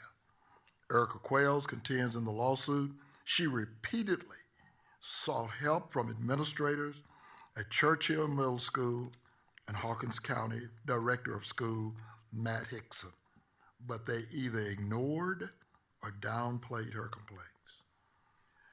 And this is back to that young lady who committed suicide. Among the allegations in the suit, white students chased a boy with a stuffed monkey and posted video on social media captioned, "Monkey chasing monkey." The boy was taunted during a mock slave auction called a NB. Y'all know ordinarily I wouldn't, but we just went through about four days of that, 3 days of that stuff. A white student handed the black one a label called 100% cotton. And I thank the black student for picking the cotton for my shirt. The black student was given a drawing of the Ku Klux Klan member holding a torch and a noose standing over Monkey Island. I just hope this occurs in Dallas. There was someone at Parkland Hospital who could empathize. But make sure the executive with the bag of monkey mugs doesn't get involved. Monkeys can get you killed in America.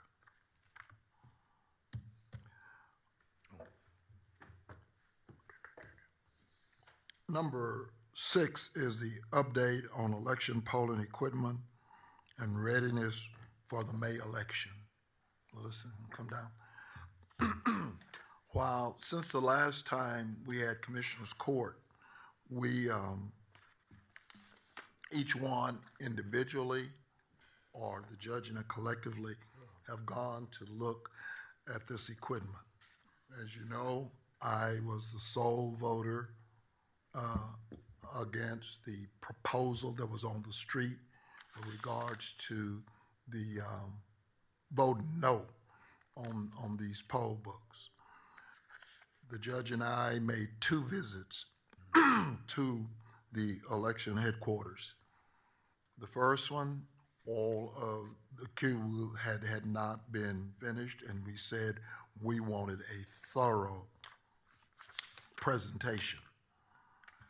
And so we made a second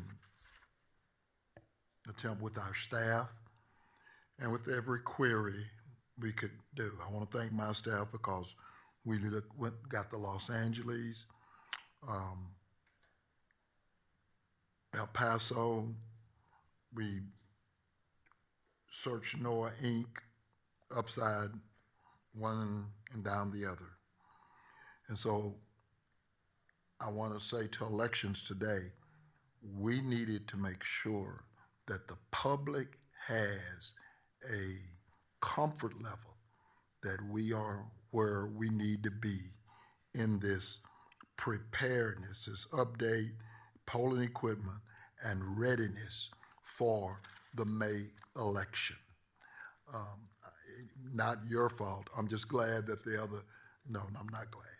200,000 people who voted in 20 and 22 just in the Democratic Party didn't show up for the last election.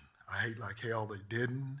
As a result, we're probably seeing some of the consequences, but I can't even imagine with the equipment what would have happened.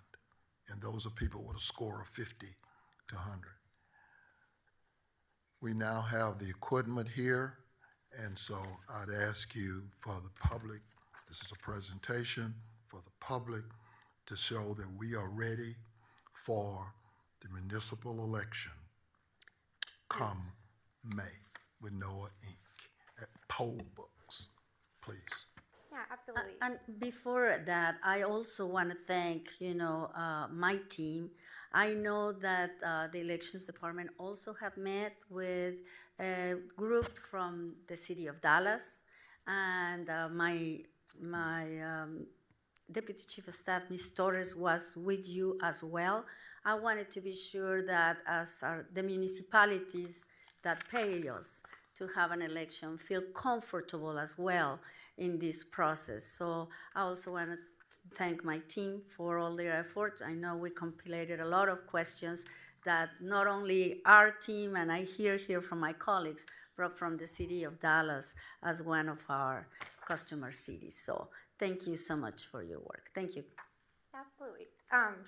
And so just on that note, one of the things that we just completed yesterday was our public LNA, which is our testing of the voting equipment, and City of Dallas and other city representatives were there as well.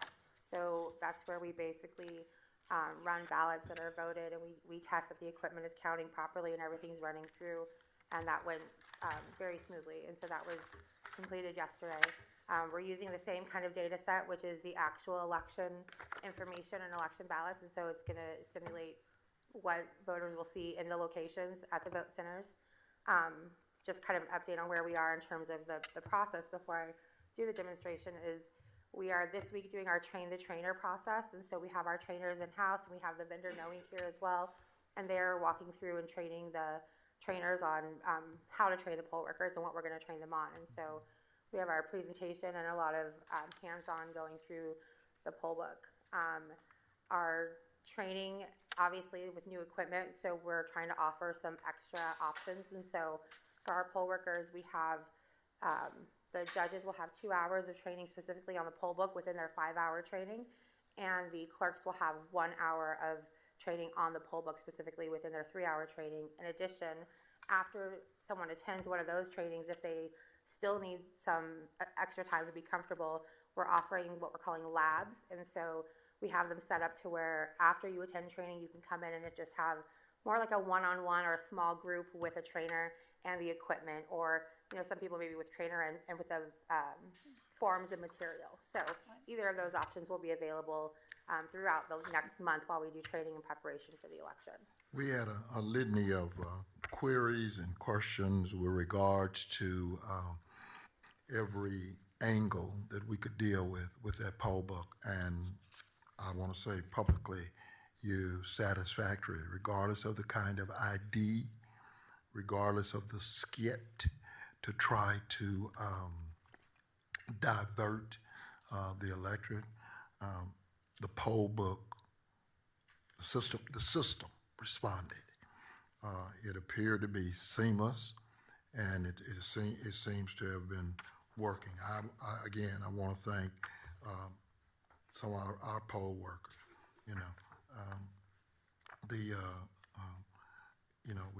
We tested the election equipment, but the e-poll books during the LNA test is part of it, correct? The poll book's separate from that. And so, no, that's part of the counting equipment. The poll book right now, what they're doing is they're going through and printing every ballot type on the poll books and running it through the equipment. And so that's happening at this point in time for the next couple of days. But you gave that group a full end-to-end, as a judge and I did, with the test, correct? Yeah, they saw the poll book there, but that was not part of the public LNA testing is specifically on the counting equipment. So it was the DS200, it was and the central count equipment for the mail ballots. So those are kind of two separate processes. Well, yeah, but that's the key in terms of how they connect. They connect, right. And the connectivity, as I've asked you from day one, we saw what the printer is still the ES&S printer. Correct. Yes. Okay, the Votematics basically is our voter registration, and they seamlessly connect. So the poll books were the outlier, as far as I was concerned, in terms of how it seamlessly, from beginning to conclusion, seamlessly worked. And all I'm asking you is that in that test that you just mentioned, you did do that, correct? Yes, ballots were printed using the poll book and the ES&S printer, and then inserted into the machines, and they all went through and voted and counted correctly. Okay. Yeah, I was there as well with Commissioner Price, and was, fairly pleased with the progress and the functionality of the no ink poll books.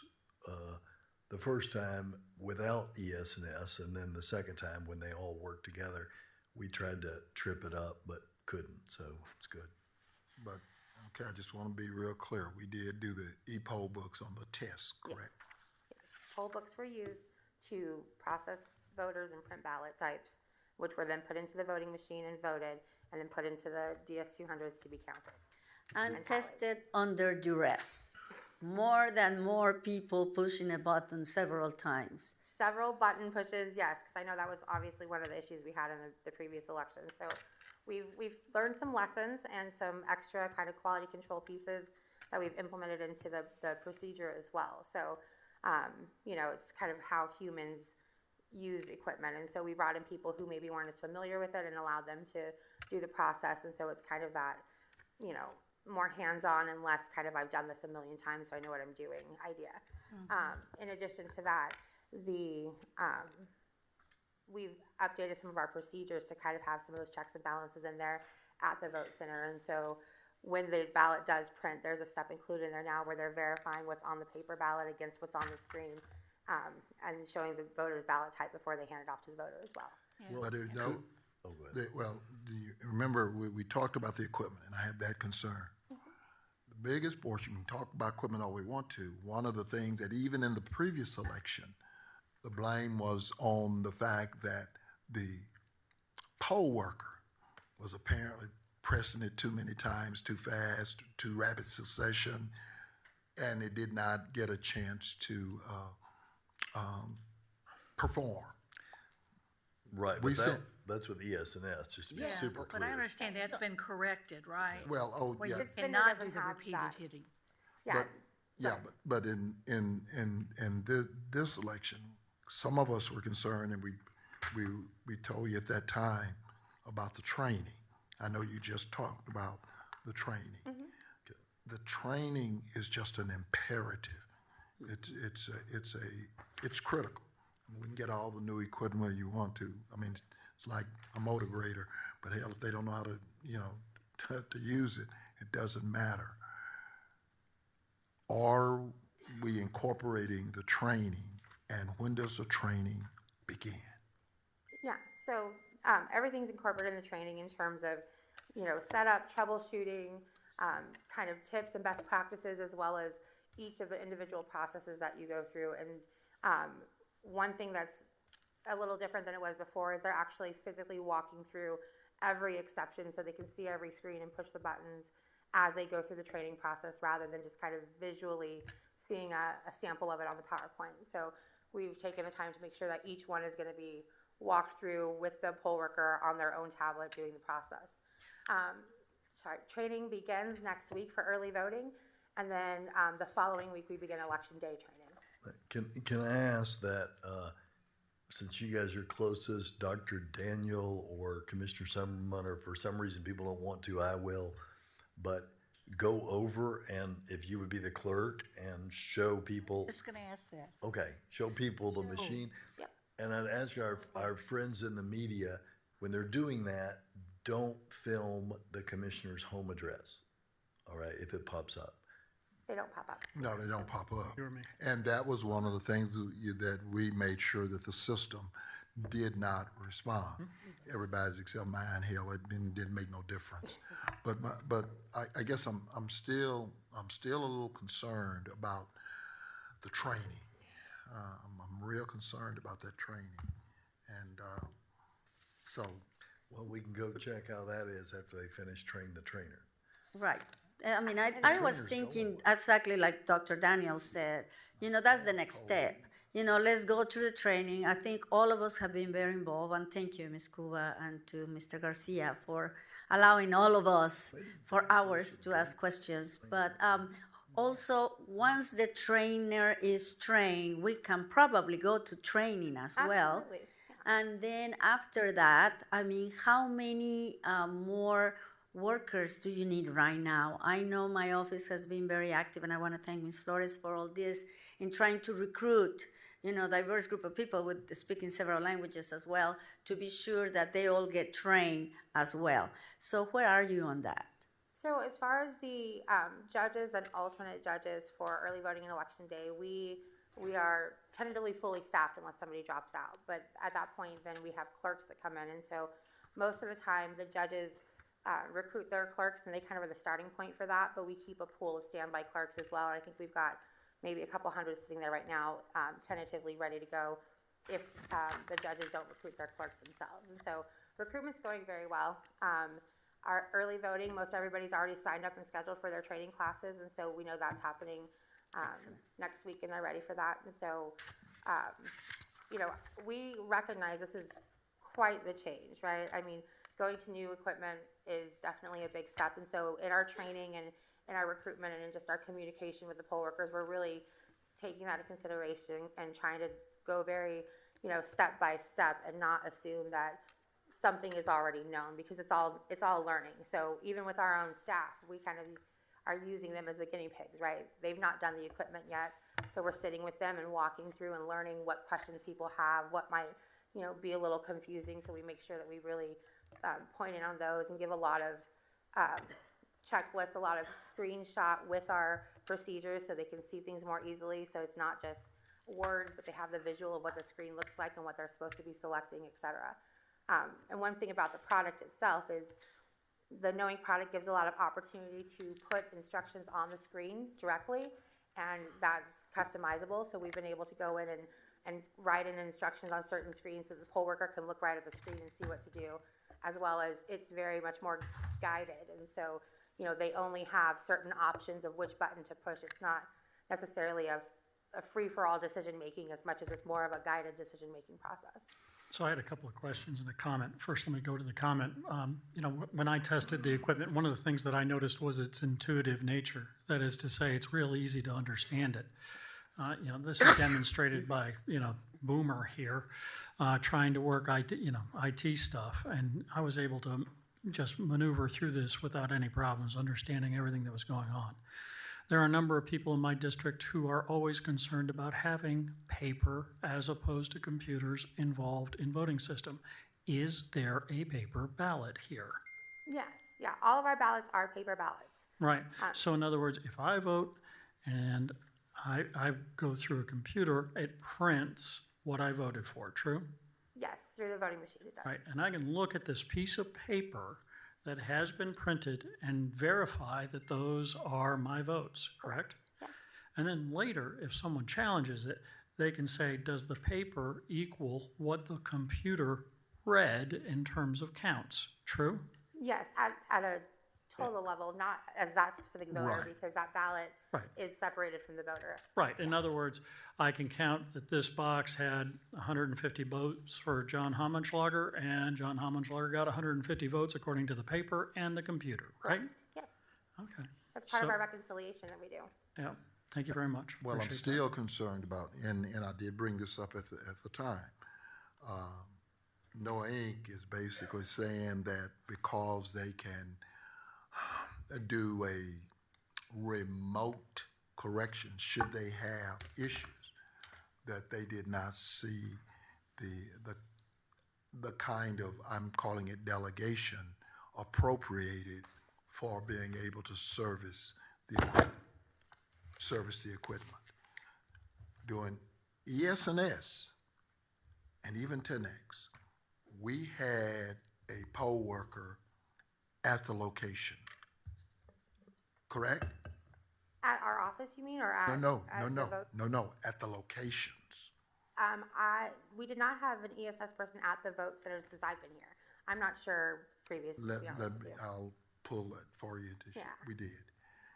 So I guess I'm concerned is that you don't have that level of concern for this upcoming election. And let me just tell you, I think that everything that's going on now, I'm hoping it manifests in this municipal election. In other words, people who, again, there's 200,000 who sat out, had popcorn or whatever. Now they're seeing. I'm hoping that we are going to see a real turnout, and I'm concerned that we are going to be adequately prepared to service that constituency. And Well, no, go ahead. sorry. So what you're saying is, because I had understood too that there was going to be an ES&S staff person here in Dallas County to ensure that everything was done correctly, and if there were issues, that they would be able to be addressed immediately. Yeah, there is. Actually, we have somebody from NOINC with me today as well, and there's 2 people right now in our office from NOINC, and they're assisting with the training as well as getting everything prepared to be deployed. We will have people, I believe it's going to be 2 or 3 on site at our office. They won't be out in the field. They'll be working from our office, and then they have access to the remaining of their team remotely.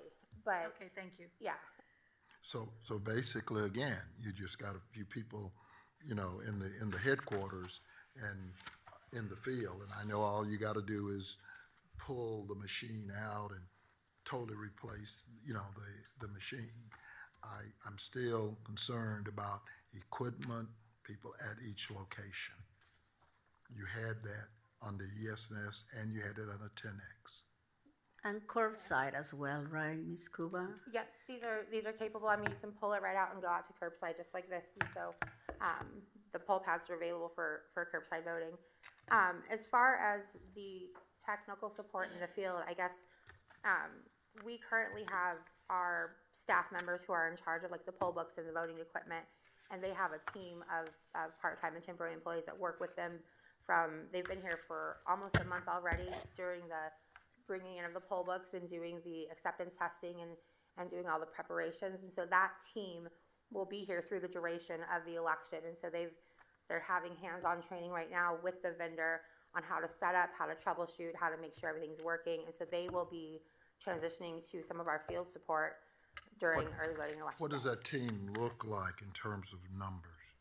I believe right now there's a total of 21 people that are for all 3 pieces of equipment. And so they're split up between the 3 pieces of equipment. 21? I believe it's 21 people that are on Split that it team. in 3. Yeah, they've transitioned between the 3 different pieces of equipment, yes. Yeah, I did want to take a look at, since there's been online a photo of the mechanics here, I would like to, if we could go over and say, okay, the first piece, what is its purpose? The second piece, how does that fit in? Sure. So that people know what they're looking at. Absolutely. Well, yeah, they can do all of that, but I mean, everything else is the same. The object here was, again, the poll books. And so we're talking about poll books, we're talking about training and the utilization of those poll books. Everything else is the same. I mean, the seamlessness was the connectivity with ES&S printers, which is still there, and the extraction from VOTEC. That's, yeah. Okay, And for first-time voters, then maybe let's do a demonstration of what we're talking about, so when they go to vote, they will know what they're looking at.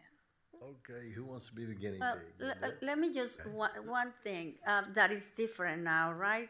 They have a dashboard now, Ms. Cuba, that shows the alert remotely if there are any connectivity issues. Did we have that before? I think having those kind of support will help headquarters. And also they can reconfigure the poll pads in case that there's a need of a swap. And that is a process much easier than what we have with ES&S. Previously, correct. I think that the difference in terms of the technical support in that aspect is that we have access to the poll pads from the remote location of our office, where, if a poll pad is at the wrong location, we can assign it to the correct location in the field. If it's not turning on, we can push a thing to prompt it to turn on. We can restart the poll pads. We can change the configuration. And that wasn't access that we had previously. And so we are kind of reshaping how our support is done, because it's not so much that we have to go and pick up the device and replace it as much as we have to do more in-house to do the updates.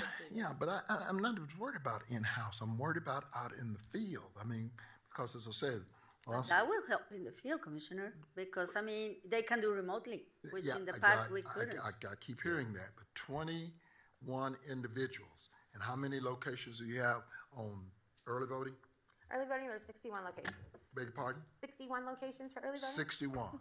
And you got 21 people. Are they roaming in the field? No, the 21 people during early voting, those are people that are on site. They're the ones that are taking the phone calls for the most part. I think we have 10 people that are out in the field on a regular basis. And we have the ability to deploy from our office if need be for anyone else. But there are 10 people that are going around to every location throughout the day and checking on progress. And then as we get calls, if we need to deploy somebody from our office, that's where the 21 people would come in. Well, but see, that whole deployment piece, and when you're talking about voters, I mean, I know y'all are sitting there in the control tower, but you got people that are out there voting, and the comfort level should be, and I know the problem we get into with these municipal elections is that, first of all, you've already given them a price, correct? Yes. And they've basically signed off. And so there's probably no real room for expansion in terms of what we might really need. I don't know what you've taken into consideration. And that gives me some real pause. I mean, I don't know what happened in the rest of the districts, but I do know what happened in my district. And I know everything from votes to the number of individuals and how long they were out there. I stood at one polling place waiting for somebody to exchange out. No, you don't have to do that in this system. But we got to have people that are roaming, that gives, I mean, time is of the essence. You can't say, well, they come and change out a computer. All of that sounds good, but strategic deployment is a real key. And I'm thinking about one person, that's the voters. Yeah, absolutely. Not us in terms of what happens, the voters. What's the comfort level we're able to deploy with regards to these voters and the ease and access of planning? Because that's we did that in 2020 in the election. We did that. Yeah. So the way that we try to address that is kind of in a few different ways, right? So, deploying additional equipment is almost like the last resort. The first step is that we make sure that we give extra equipment from the very beginning so that if a poll book goes down or if a voting machine goes down, that they still have plenty on site that they can continue the process based on what's expected. And so we already have, like, our minimum numbers are set where there's more equipment than we anticipate that they would need, so that we do have that window of time if we do have to go out and replace things that most places should be okay. That's the first step in it. The second step is obviously that when we get the call to try and troubleshoot what we can in-house, because that would be the quickest way to resolve the issue. And if it's not resolvable, then we would send somebody out to replace the piece of equipment. The people in the field do have equipment in their vehicles, and on election day, the number is higher. 21 people are our staff. We bring in some additional people that have experience just for that election day only, and I believe that the total number of technicians is in the 30s, and they are with a sheriff's team member, and they are stationed throughout the county in different regions, and then we have a handful of them that are kind of roamers that can go if there seems to be more volume.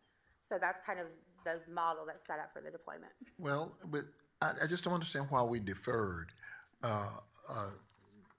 from what we did in 2020 that seemed to work with that, with staging. I don't understand. I thought we were really about these poll books and moving forward, but that call center, as we talked about the other day, there, that's technical. Most of my judges are saying they can't even get through. That has historically been the number one problem with that call center. Okay. So right now we have 38 people on schedule for the call center for election day, and that's kind of the first incoming for the judges. There's a whole separate team for voter call-in. From there, we have some technical people that will be in the room with the call center to assist in kind of that first tier response, and then other than that, they're taking the issues and they're being escalated up to more of the in-house teams that are the more experts depending on the need. And so our second tier for equipment, there's 4 or 5 people from each piece of equipment that are well versed in the equipment to do the walkthrough before we start to deploy and dispatch people out to the field. You got how many voting places do you have on election day? 423. Huh? 423. 423. 61 early voting, 423 on election day. Yes, correct. And you still got basically the same coverage. Right now, yeah. Well, in the presidential election, I believe that we had about 30 more locations, and so we've knocked it down. This election is a little smaller and 30 less locations, but we still have 35 people taking the inbound calls. Yes. Election day, presidential wasn't a good analogy, but I'm concerned still. I still have those concerns. The equipment is one thing, training is something else, and now, You want to take a look at the equipment they use? Yeah. Identify, what is the use of each of the items? Yeah. You're going to have to get into that mic if you keep talking, Commissioner. Okay. Does that work? Yes. Perfect.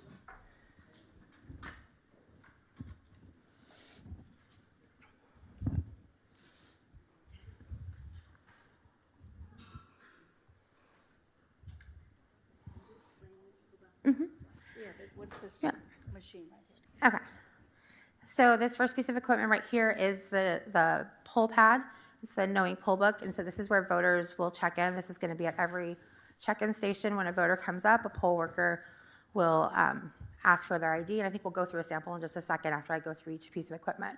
But this is where they will get their ballot card activated and ready to go to the voting machine.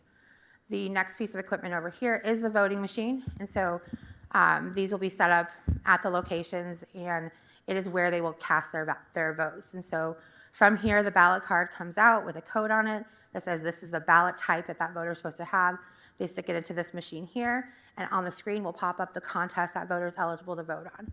And Can I ask a question about this too? It appears that, as I understand it, this is available in 3 languages. Is that true? yes, everything that we have that's voter facing will be available in Vietnamese, Spanish, and English. Thank you. And that's by state. Correct, yes. And then, So once they cast their ballot here, they do their votes, they'll print out the card, and this is where they're going to go ahead and put it in to be counted. And so this is called the vote tabulator, and a voter will stick their ballot right into this tray here. It'll accept it. It'll give a thing that says your ballot's been accepted. Thanks for voting. And that is how it's counted. That comes back at the end of the day to our office, and we run it through our account. And this is it? That is, at the end of the day, that'll print out results, but that's the zero report is what starts the day. Every election day and the first day of early voting, they print out what's called a zero report, which shows that there's been 0 voters checked in, 0 ballots cast, and so that we know at the baseline where we're starting, obviously, is that 0 people have voted on those machines yet. so then these 3 pieces of equipment will be at every early vote location and then at every precinct location on election day. The votes are on election day, because they can vote anywhere, yes. But, Right. yeah, so the 423 locations on election day and the 61 locations in early voting, and any voter in Dallas County that's eligible can go to any of those locations. There will be multiple of these, the poll pads for check-in stations, multiple voting machines. There will be only one of those DS200 machines to take all the ballots in at the end of the day. But it won't be anything different than what you've done in the past. The only thing that's different is the e-poll books. And again, I'm still worried about technical people, because the gentleman, aren't you the gentleman that was out there the other day? No. You look familiar, you know? You work for Dallas County Elections? No. Well, yeah, that's what I'm saying. Yeah, not that all of y'all look alike, but I'm just saying. There was the gentleman from, I know Noah. Noah is technical. Oh, for Noah. He understands. I'm worried about our side of the aisle, and are you training any, and who are you? Name's Dan Peters. Okay. I'm from No Inc. Okay. Oh, do I need the microphone? Yeah. No, that works. I'll say it on the microphone again. Dan Peters with No Inc. Okay. I actually flew in yesterday to assist with the Train the Trainer. Okay. I'm one of the company's lead trainers. I've trained in about 26, 7 different states and a little over 40,000 poll workers and offices. So okay. I came down to show commitment to helping train and make sure that this is a success. Sorry. Good. I'm worried about the technical trainer. You're coming to do the trainer. I'm worried about the technical side of the aisle. You had 2 of your people out there the other day when the judge and I were there. Then before, there was another gentleman that was there. But I'm worried about who is training from the technical side of the aisle. No Inc. How many people do you have on the ground? I believe right now the commitment for this election is 3 to 5 people, but we are always more than willing, based on the contract, to scale up. You know, we've done many large deployments across very large jurisdictions, such as yourself, where we have, in New York City alone, we're over 100 plus people on the ground.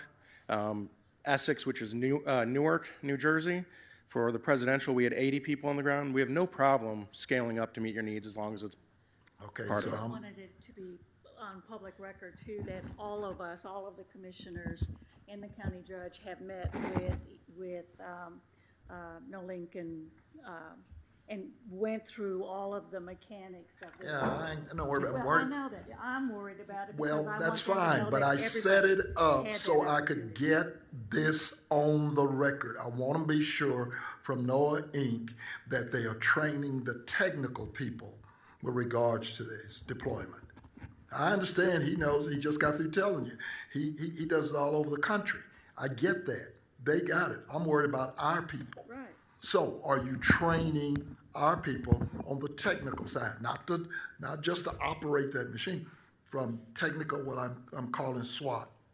Yes. So actually, that's why I came into town this week, is to back up our project manager, Brad Brockmeyer, who I think you guys probably have met. So he's actually right now in the warehouse working with them. So we are doing that, and that bringing out multiple people allows us to continue giving consistent coverage across all the different aspects that it takes to deploy. So that includes training the trainers, assisting with poll worker training, and technical training in the warehouse, as well as best practices for setting up to make sure that it's as easy as possible. You know, I don't know if you've heard this, but I always like to say our goal is to make sure that nobody who is at the polling sites during early voting or election day has to be an IT specialist. They should be able to plug it in and it should just work. So that's our goal, is to train everybody to make sure that it's as simple as possible. Okay, and you have a comfort level, well, I shouldn't ask you this because you don't, you know, I expect you to say yes. Do we have enough people to manage this election from a technical standpoint, just in your cursory observation? And I will get into the. So my answer would be yes, just based on the rollouts of the system and even the scale. You know, as I said, Brad Brockmeyer is running this from our end, as well as Karen Daniels. So they're working together. Karen's been working in Texas elections on and off for more years than I've probably been alive, to be honest with you. So we have experts coming around and helping and working on it nonstop.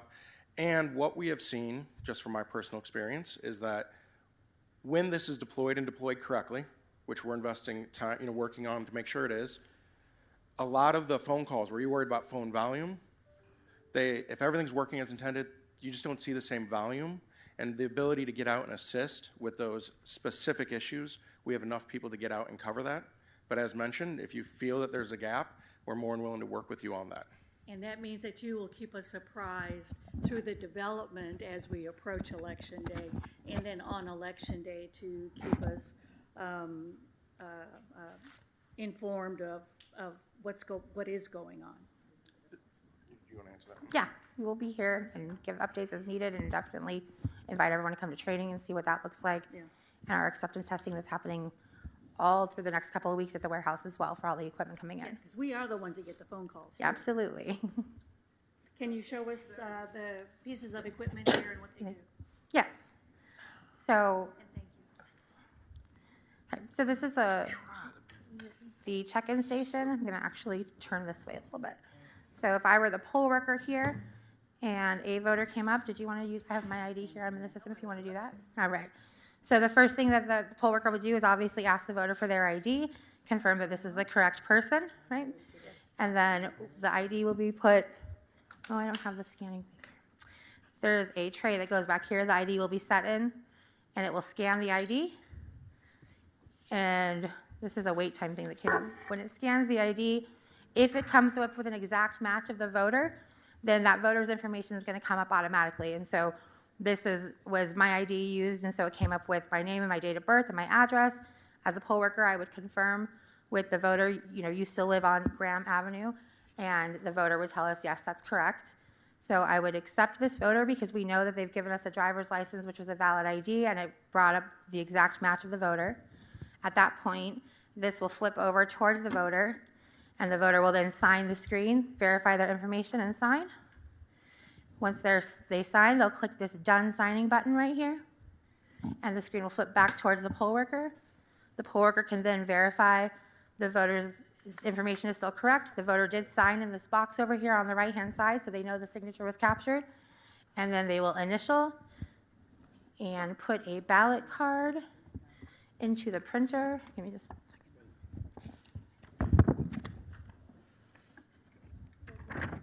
second. It starts here first. So this is the printer, so the ballot card is going to go in the printer, and when they hit submit, it's going to print the ballot card. It gives you the opportunity to review the ballot style against the ballot style printed on this and hand it to the voter to go ahead and go to the voting machine and vote.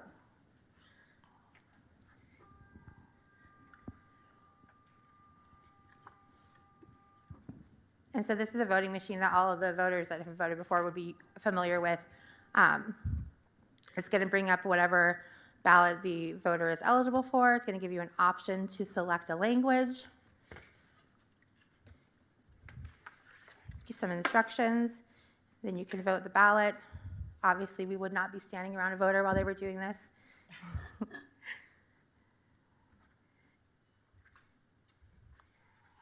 And so that was saying that there was no selection made.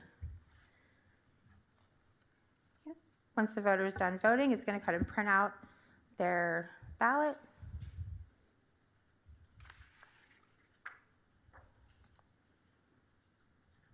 So you get two chances to Yeah. mess it up. It's a change it, yep.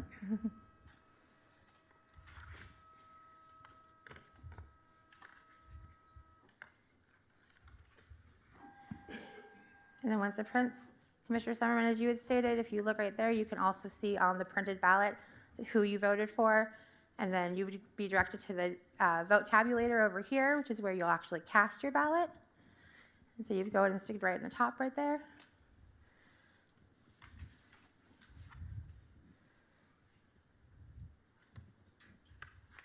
And you can hear it drop into the ballot box, and it confirms that your vote was counted, everything went through, and you are done voting. Well, thank you. And my sticker?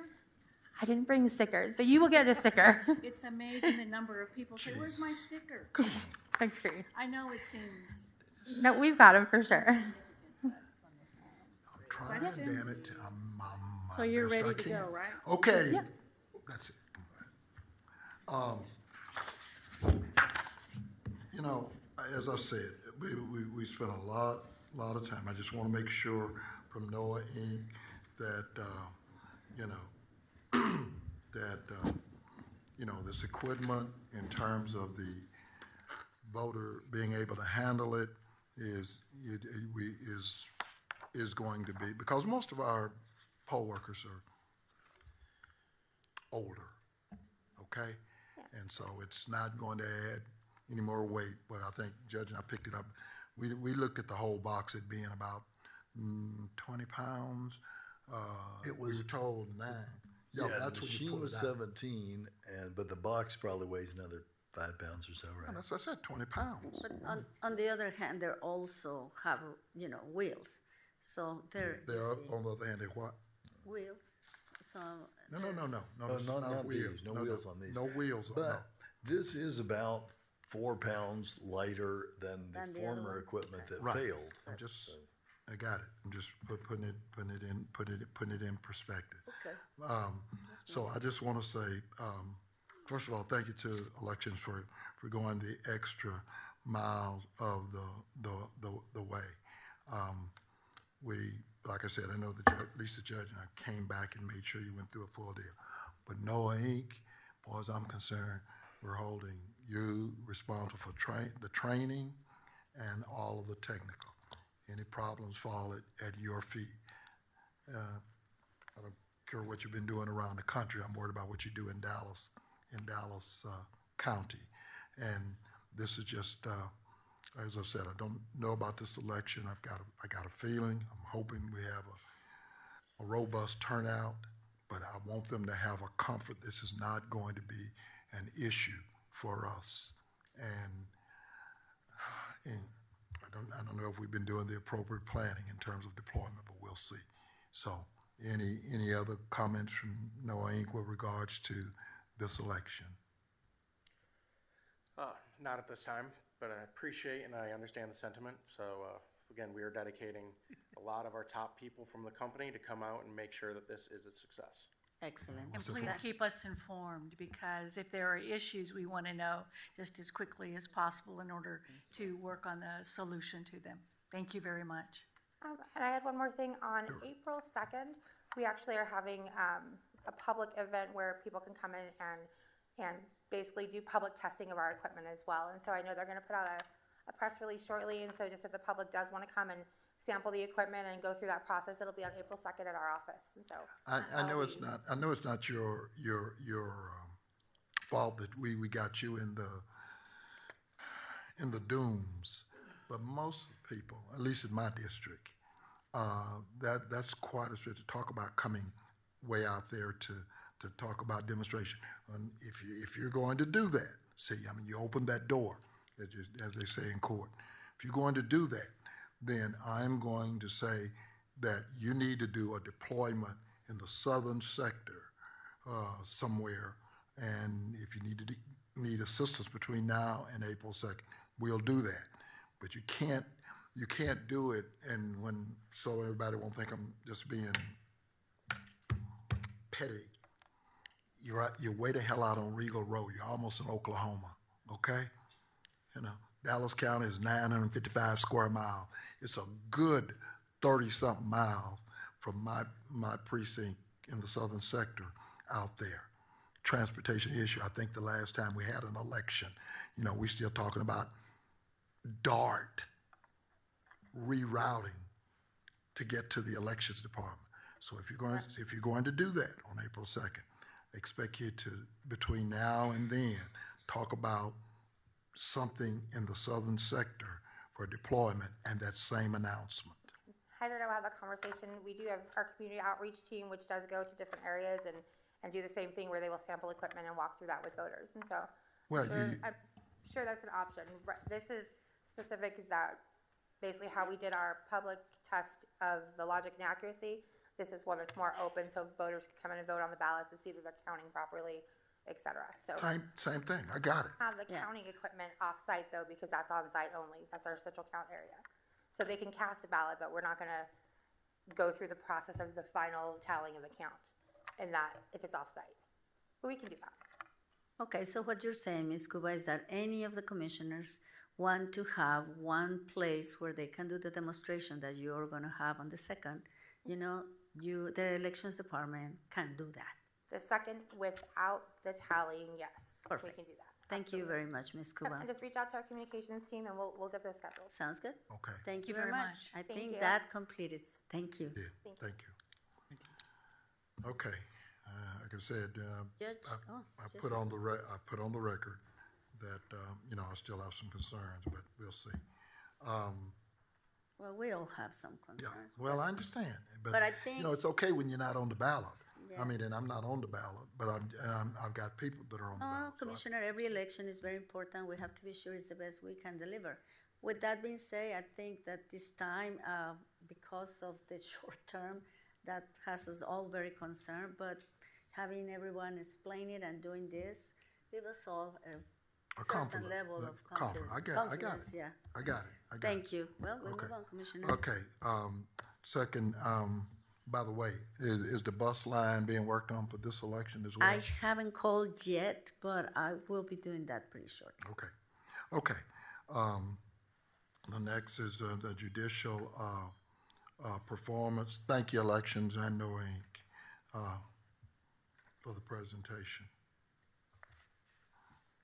Ms. Cuba, Melissa, thank you. Okay. Okay.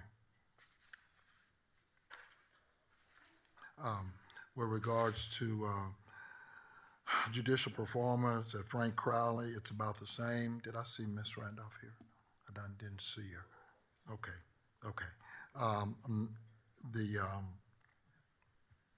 population, everything is basically about the same. I don't keep going, and I think the midnight count was something like 60. My staff is, hold on just a second. My staff said midnight count was 6,500. Right, Chief, you had about 6,500 midnight count. Let me just say to criminal justice, and that's the reason I was looking for Ms. Randolph, the difference between here and a year ago is $24 million. Now, I know it doesn't mean a lot when we're spending $18 million a month on that jail. No, it doesn't mean a lot. But because of criminal justice, we are $24 million better. And February release topped an extra 600, Ms. Richardson. So we're still working with those agencies, and the temps that this court gave criminal justice has made all the difference in the world. 2,700 people. And that last case I talked about in court, thank you. And criminal justice, I'm not gonna make any on the record comments about it. But it's unacceptable, unacceptable. And there's a lot more over there probably like that. And I'm hoping you make that your target to continue to deal with that. So thank you to criminal justice. Thank you to Ms. Richardson. got about 232 people waiting for state hospital beds. And Mr. Martin, next executive session, want to know where we are with regards to that lawsuit. Okay? We talk about $14 million annually that we're having to pick up on the taxpayer side. You know, 232 should be in state. We only had 400, and of that, 72 were misdemeanor, so they were terming out, and we're managing those. The rest of them are state, and we need to know where we are on that lawsuit. Okay, to the clerks, county clerks, you can remove number 5 on ES&S election poll book and ES&S contract from the presentations. Next is the impact on federal grants and local and loans freeze on county operations. Dr. Watkins, I don't know if you want to talk. I know we got a lot, going forward, but. Mr. Martin's going to queue up the presentation. Okay, so well, okay. And you should have received a draft copy of the presentation last evening, and I apologize, but Dr. Watkins and her team and administration were working very hard to get this to you as quickly as possible, so I'm sure next week, next court, you'll have more questions because you'll have time to digest that. But Aaron, if you can pull that up real quickly. I just want to jump to slide number 4 on this. Again, this is, you're waiting for. Again, this is a draft. We're still finalizing some numbers, but as you can see on the draft, and the public will be able to see it in a minute, there are a total of almost 600 positions impacted by a federal freeze, should that happen. 152 of those or so are vacant, so there will be about 449 positions impacted by a freeze. And on that very next slide is just the dollar figure. It'll be about $284 million annually should there be a federal freeze. And the federal grant amount between now and the end of this fiscal year is about $142 million. Now, what's not included in that are the public works projects, okay? You have about $735 million in federal projects going on right now, okay? About 96 million of that is county money, all right? So that's not included in this. But should there be a freeze and that's attached to it, there are a lot of projects that would stop. Sunrise, Cotton Belt, Dr. Garcia Chalk Hill Trail. I mean, there are a lot of projects would stop. Hockey stick, yeah, we get all of that. So, so there has to be some decisions made again about what our priorities are going to be should this occur. Right, but see, the projects with regards to anything probably other than medical dry, as far as I'm concerned. I mean, I've got a lot of projects out there, but they can go to HHS, Juvenile. That's over $10 million. Slide 4. And that's just the county match side. Right. That's the county match side. And when you look at it, it's like I said, $270 million. So that's what's bothered me. I mean, I know Ms. Blair's in the back and Public Works. We can take those projects and we can manage that. This is more difficult. It's going to be very difficult, but in terms of managing those projects, if they hold those funds back, those projects will probably have to stop. Oh, well, but one of the things you have not said, and Dr. Watkins, I brought it up yesterday in HR, a lot of these projects, we don't get paid, we don't have the money before the project. It's later on, exactly 60 plus days before we get the funds. Exactly, and that's the concern, because we may be 90 days in the hole when they stop it, which means there's 90 days of that $284 million that we're not going to get. And then they freeze it, and then we're, That was my point yesterday. I think I'm on the record. I said that. As a result, and I hadn't had a chance to talk to you since yesterday, I had said something, and I saw Mr. Hamilton here earlier. We were getting those justice grants. And one of the things that we've got to be able to do as a court, even we got a lot of vendors out there that we have committed to by contract. Right. My staff went through and started pulling those down. But I guess what concerns me is what does our reduction in force, like I say, projects can come and go. Right. What does our reduction in force plan look like with regards to these? Well, what I would recommend, Okay. and I've been working with Dr. Watkins on this, is I would recommend is we give you a list of projects and programs that have to continue.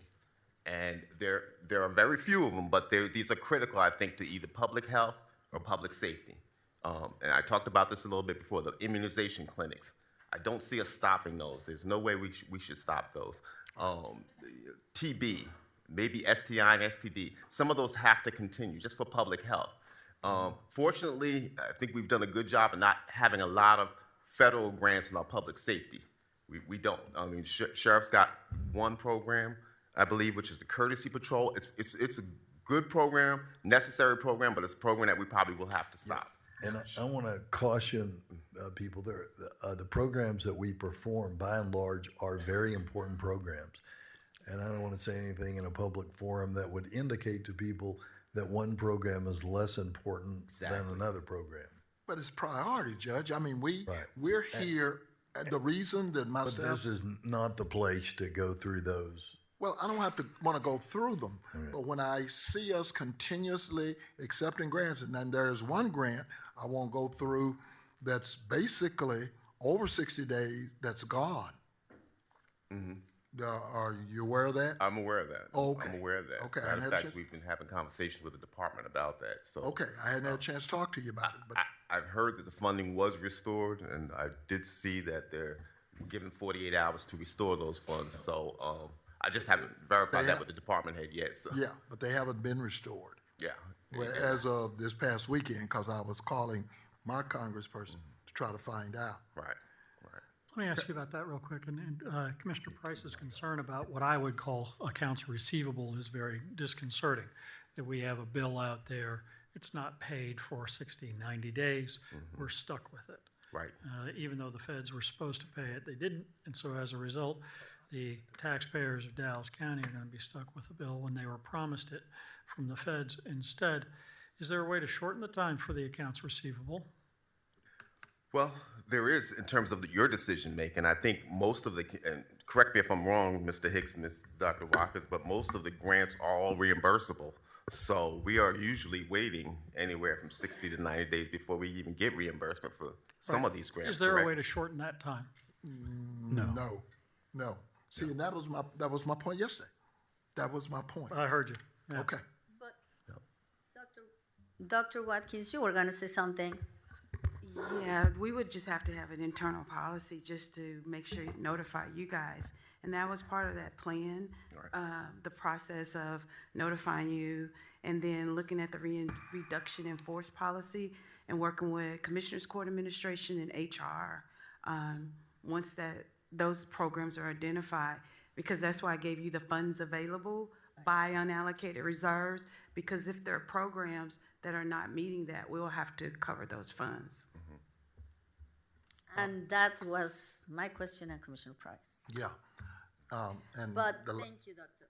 Thank you, Doctor, because at the end of the day, I mean, and I agree with the judge, this is probably not right now the time to discuss it, but at the end of the day, that's going to be it. You know, how much we will have to put out. Right. That's right. As Dallas County taxpayers. So, if I may. Yield. Oh, thank you.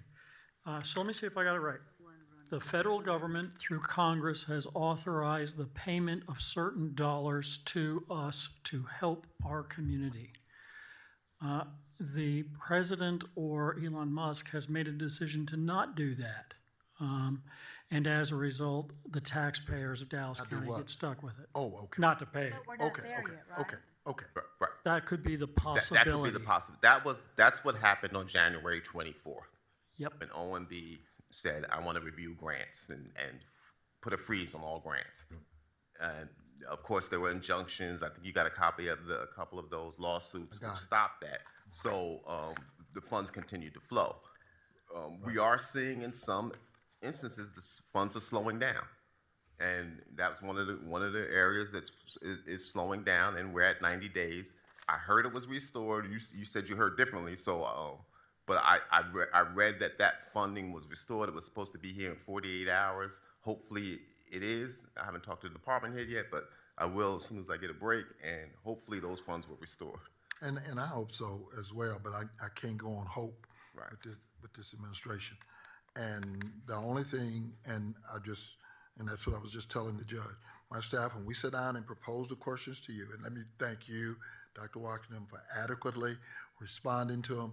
Apparently you did some work over the weekend, and been continuous, and I appreciate that. But I just don't want it to look like we're standing on the corner watching the trains go by. Right. And But I do need to caution, these need to be quick decisions should this happen, because we don't have the funds to cover 90 days worth of $284 million. We just don't. So what I would like to propose is I'll prepare a list of priorities with the department heads and staff that we think we should continue to fund. I'll share that with the court, and then When will that happen? we've been working on that as we speak, so we should have that to you shortly. And then, should something happen as drastically as it did on the 24th, we'll quickly, hear from you to move forward with that priority Will list. we have that Or today? you can add to that priority list, or change. yeah, we it. already got we got the list, and That's just an extensive It's a draft. I got it. risk. But in terms of actual programs, we need to get you a So list we'll of have what- that today, hopefully? Probably in the next couple of days, because I still have to talk to a couple of department heads. And so between Dr. Watkins and I, and I want to just make sure I run this by the team here. Well, I just want to thank my staff for at least framing it so that we begin to go forward, and for you guys for responding quickly. Because even since the 24th, I mean, we've talked about this, and it took us a couple of weeks to get it up, February. So you've only had a month to try to gather up everything. So I just want to say thank you for doing that. This is voluminous. Go In ahead. such a short notice. I do want to share that all of our colleagues are doing this around the state, and I'm sure around the nation, but I've been in touch with my counterparts in a number of counties, and everybody is responding this way. It's just, we have to plan, and we have to be ready. But nobody had the kind of critical guardrails that basically moved us in that direction. That's right. Thank you. Okay, Judge. With that being said, 22nd Century contract, I'll deal with purchasing, and I just want to know when we go out. I saw Chad earlier, but I got the numbers. It doesn't, Mr. Reed, don't mean anything. I just want to know when the contract's up and when we get a chance to put something in that we can measure. I mean, answering doesn't measure for me. Okay, I think that's all of my All right. presentations, Judge. Thank you, everyone. And now we're on to the consent agenda. Is there a motion? Oh, is there a desire to separate anything? No, I want to say that things are moving well, and I want to thank Mr. Hatnock. He's been very welcoming and very receptive, and that's it for today. I move for the consent agenda. Separate. No, I did not separate anything. You didn't. I did. Did you? Oh, you did? Oh, Yes. you want to? Okay. Yeah. What do you want to separate? The personnel? I did not want it to separate anything. No, but he does. Oh, I'm What sorry, is it you'd Commissioner. I like did to not separate? understand. Juvenile. Okay. Juvenile. Okay, all right. Well, I'm sorry. so I didn't personnel. That's all right. I put it. I said, yeah. You want to personnel. separate But juvenile? I sent them. They got it. Okay. Yeah, they got Okay, it. I You want did to not see separate it. juvenile personnel only, correct? Yes. Okay. So this is the consent agenda on all matters, including personnel, with the exception of juvenile personnel. Is there a motion? So move. Second. I thought you moved to begin with. Who? Well, I moved it then, yes, you moved it, and who seconded it? I guess. Second. You did. Okay. Okay. Wonderful. Commissioner Daniels and Commissioner Summerman. All right. All those. Any discussion on the non-pulled items? All those in favor signify by saying aye. Aye. Any opposed? Motion carries unanimously. Next before us is juvenile. Is there a motion? So moved. Second. Okay, same to moved by Daniel and Commissioner Daniel and seconded by Commissioner Summerman. Is there any discussion? No? All right, all those in favor signify by saying aye. Aye. Any opposed? Nay. All right, the motion carries 4-1. Next up is the bids. We have three this court. This is not the towing, that's an RFP. So this is bids on other things. Any desire to separate out any bids? I just want to make sure from purchasing, and I've been voting against it. We're not buying any Tesla products. So. No, sir, not on this, We not are on this not. agenda. No, sir. All right, thank you. Move So bids. moved. I voted Sorry. against Second it. bids 1 through 3. She moved. I I second. move Commissioner Summerman seconds. Mr. Anything else? Yes or no? Okay, with regards to these bids, Mr. Crawford, it's over. Do these bids meet the standard under which this court is set with regards to going forward? No, really, but nothing. Not much. I beg your pardon, Commissioner, what's your question? No, do these bids, are these bids compliant with our policies with regards to economic opportunity? Yes, they are for small businesses. Yes, sir. Okay. All right. Call the We question. ready then? Any other questions or comments? All those in favor signify by saying aye. Aye. Any opposed? That motion carries unanimously. Next, we have the RFPs. On one of the RFPs, we have public speakers. Will the bailiff please read the rules of decorum for our public speakers? All Commissioner Court attendees are hereby advised that this meeting is conducted in accordance with the provisions of the Dallas County Code, Section 74-71. Visitors and registered speakers are to preserve order and decorum at all times. Personal, impertinent, profane, or slanderous remarks and boisterous conduct are not appropriate and will not be allowed at any time during this public meeting. And in all applause is to be kept brief and observant of time constraint. Disruptive visitors and or registered speakers may be removed and are subject to the penalties provided in the State of Texas Penal Code, Sections 38.13, 42.01, and 42.05. Registered individual speakers are limited to a maximum of 3 minutes. Thank you. Judge, I had to move for separate vote number 2. I will move for RFP number 1. All right. Is there a second? You move a Second. separate vote on which one? The 2. bond On council. 2. 2, right. And then now I'm moving 1. We're talking RFP about 1. RFP. Request, yeah, okay. the Yeah. request Two for- RFPs. We're talking about the Right. one with no speakers on it. But one is, you moved. I moved 1. I need a second. I second. All right. Any unreadiness? All those in favor signify by saying aye. Aye. Any opposed? Okay. All right, motion carries unanimously. Next up, we have RFP 2. Judge, I move it for purposes of discussion. Second. All right. We're going to hear from our speakers. Mr. Frosch, do you or Mr. Crawford want to lay anything out before we hear from speakers? Yes, I hope so. Sure. Judge, we brought this forward in February and it was deferred as you know. Since that, we contacted Tim's and the Sheriff's Department and added a provision to ensure that any subcontractors that are listed today, which there's a number that are listed as subs for this vendor, that we meet on the annual basis to look at the number of tows that we've had for that 12-month period to see if they need any additional capacity. And So- that's new as a result of Yes, that? sir. Okay, I Yes, just sir. want to put it on the record. That's new. It wasn't there first. Okay. Sure, so we have a mandatory annual discussion with the Sheriff's Department representatives and the contractor to look at clearing the highway, the times, the SLAs, and if they need additional capacity, they'll come to Mr. Crawford's office and seek SBE firms that are certified to do so. That's what Tim's is going to do for Dallas County. Right. So that's a modification. And additionally, if there's any changes, which is our policy for every contract, but if there are any changes to any subcontractors, they have to contact us before they can remove any subcontractors. That's within any contract with Dallas County. So if there's any performance issues or any prime wants to remove a subcontractor, they have to notify us in writing of the reason for that.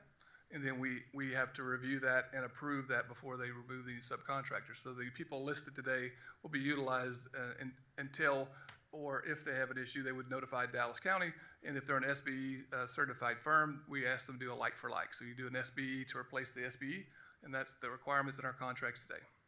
Okay, so I got a couple of questions, and that all sounds great, but I want to, one thing to clarify.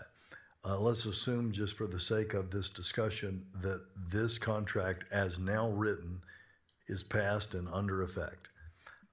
Tim's calls one of the contractors, they can't get there timely, or they want to do a yo-yo and leave an officer standing out on the highway.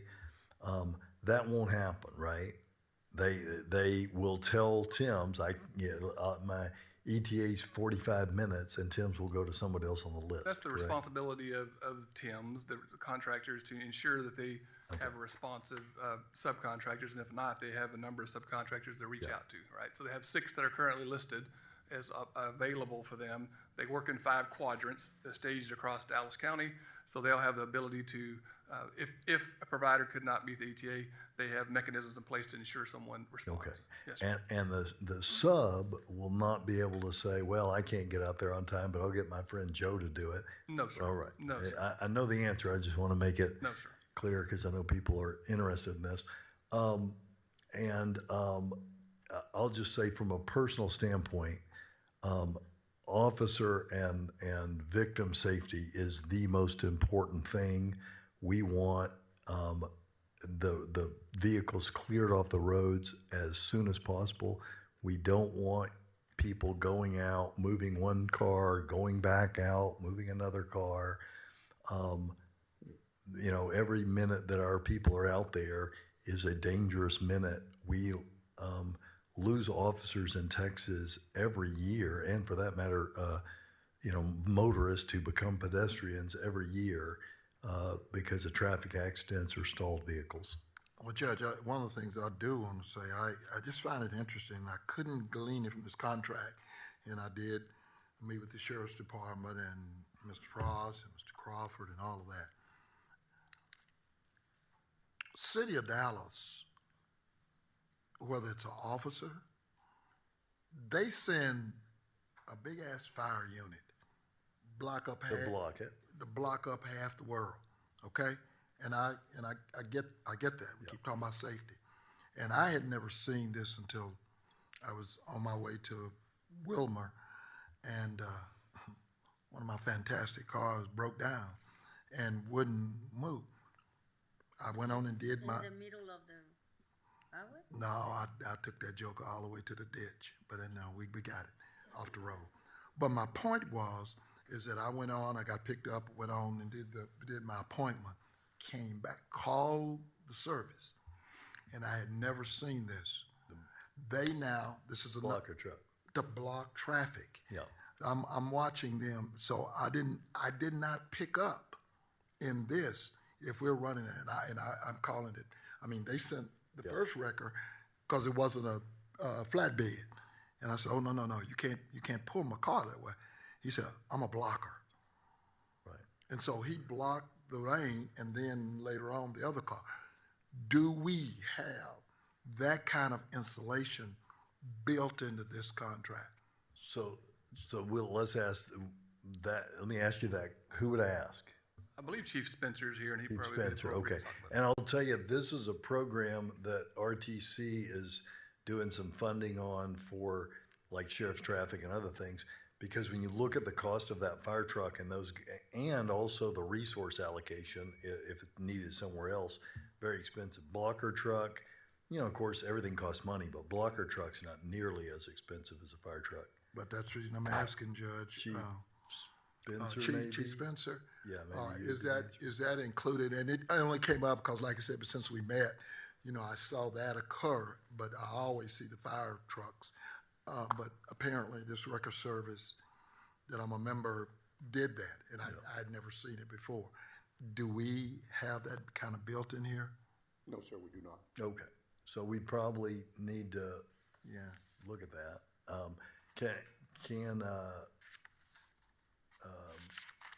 What do we have built? So let's take an example. There's a wreck. It's on 75 with walls on both sides, and there are people in the highway getting out. There's officers arriving. We're going to get a truck. What comes up for that? It's just. Well, sometimes the fire truck will show up depending on what area. Let's say there's no fire truck showing up. If there's no fire truck, we actually have a Scorpion truck, but it's back at our station that we can bring. There is a delay because someone has to get it and bring it if we have someone to drive it. Okay. And that's what it's designed to do, is to park behind the crash, which is arrows and lights on. Let me ask this. I see the owner and operator of Tim's. If I'm correct, and you stop me if I'm doing anything wrong here, Michael Frosch, but whatever the cost is, we are going to pay that cost, right, under this contract? Cost for what? If we block a truck or what? If we have a need for towing services, we're picking a vendor. We're not paying them a flat fee for 3 or 4 years. We are paying them by the slice of what we use, right? Yes, sir. There's a number of ancillary fees that come up if it's not simply having a single tow truck that comes out that all providers charge, right? If it's a major accident, it's not the blocker truck. It's your skid steer, your loaders, your dump trucks. Commissioner Price, I believe, is asking about blocking the traffic of the lanes. The skid steer that looks like a big snowplow. Sure. Okay, yes, sir. Yeah, that's fine. Yeah, whatever the roll-off container, incident command, all of that is additional charge outside of the base rate to come out. But clear. it's in the contract? Yes, sir. Okay. But there's again, no blocker trucks in the contract. But blocker trucks is specific, Judge. That's what I'm asking. That's the only reason. But you're saying you've got the big Scorpion, but he just told you what it takes to go get the Scorpion and time, and you just got through talking about. Okay, I think we might be saying different things, so let me clarify. I understand we have one truck. My question was not what we could do. We call Tim's, okay? The sheriff calls Tim's. And because the wreck is on 75 or wherever it is, because of whatever reason, they need a blocker, not a blocker truck. They need an apparatus, whether it's a Scorpion, whether it's the thing that looks like a gigantic snowplow, whatever it is. They need that because of the way this is working. There's somebody that needs to be transported by ambulance, whatever the deal is. They ask for that safety, and that's something in the contract that we can pay extra for, or not yet? No, that's not specifically in this contract. We're That's the only reason I'm bringing it up. All of the equipment necessary and skills to clear the highway. This does not have any inclusion of any type of devices to block the highway. I think today that the Sheriff's Department's handling that duty and or DFR if they come out, right? But that's what I understand. Okay, so I guess. Always have done a great job in that. Yeah, they've always done a great job, but and I've seen it both ways, right? I've seen them block traffic for de minimis rear ender where nobody is needing to be transported, and it seems like kind of a waste of time. Huh? But then I've also seen situations where there's a 3-car pileup and there's no blocker truck. People, I've been there too, and they've done a great job in both. Okay, so what's the opportunity to talk about and probably glean a cost with this blocker truck? Because that Scorpion, I'm sure you got it located in one place, and you just say you got 5 regions, and that's a 24/7 operation. Can I ask this question? If we pass the contract and then you go back and look at RTC and this new blocker truck technology grants that they're giving to law enforcement, maybe that works, maybe it doesn't, and maybe we need to make some change or amendment 4 months from now. these are 30-day out contracts, right? So you can Yes, just sir. bring All- back an amendment? All of our contracts have Okay. 30-day termination for Yeah, that- convenience or cause, and any additional services we have to bring back to the court for consideration if that was the desire of the court. If there's any grant available through RTC, I'm sure the sheriff's department would like to look at those and see if there's an opportunity. Yeah, we all That'd be will. something that And we'd Chief, look what into. you might do is look at the places where we're doing freeway management. And, you know, particularly the ones that have a lot of traffic and have walls on the side. Like, you know, if there's a wreck and there's a grassy area where everybody can be 30 yards off the highway easily and nobody needs to be transported by ambulance so they can just go over there, maybe you don't need it. That's up to you. Maybe you need it every time. Maybe it's good to have that safety, especially if one of our guys is going to be in the road, right? But then some places, you know, like we don't have a whole lot of tunnels, but, you know, certainly if you had a major wreck like underneath the Clyde Warren where nobody can go anywhere, you probably, you know, although it does slow down traffic, you probably need that. Well, usually we use it when we're going to be on that freeway for a long length of time. Matter of fact, we just used it this past weekend where we had a fatality and we had to shut down the freeway. We're going to be there a minute, so we utilize our Scorpion truck at that particular time. Good. There are also times when courtesy patrol, if they're in the area of the accident, block. they will block. Yeah. And I've seen the courtesy, this isn't us, but I've seen the courtesy patrol on NTTA constantly performing that function for DPS. Okay. And we might look at what is you know, I know DPS isn't doing a whole lot here, but what's DPS and if City of Dallas has started their test program, where are they using the blocker truck, you know, kind of find out from our friends what they're doing with that. That'll keep our guys safer. Well, DPS, they only do the tollway. They don't That's have right. the truck. Right. So they're using, I know what they're doing. They're using those trucks with the arrows on the back. That does it for them. Yeah. Sound like former DPS person. Yeah. Okay. Thank you. So, Okay. well, with that, do we want to hear from? Well, yeah. I mean, we need to hear. So our first if you're a public speaker on a matter other than RFP 2, you will be heard at the end of our regular court session. And our first speaker on RFP 2 Thank you, Chief. is Roderick Lewis.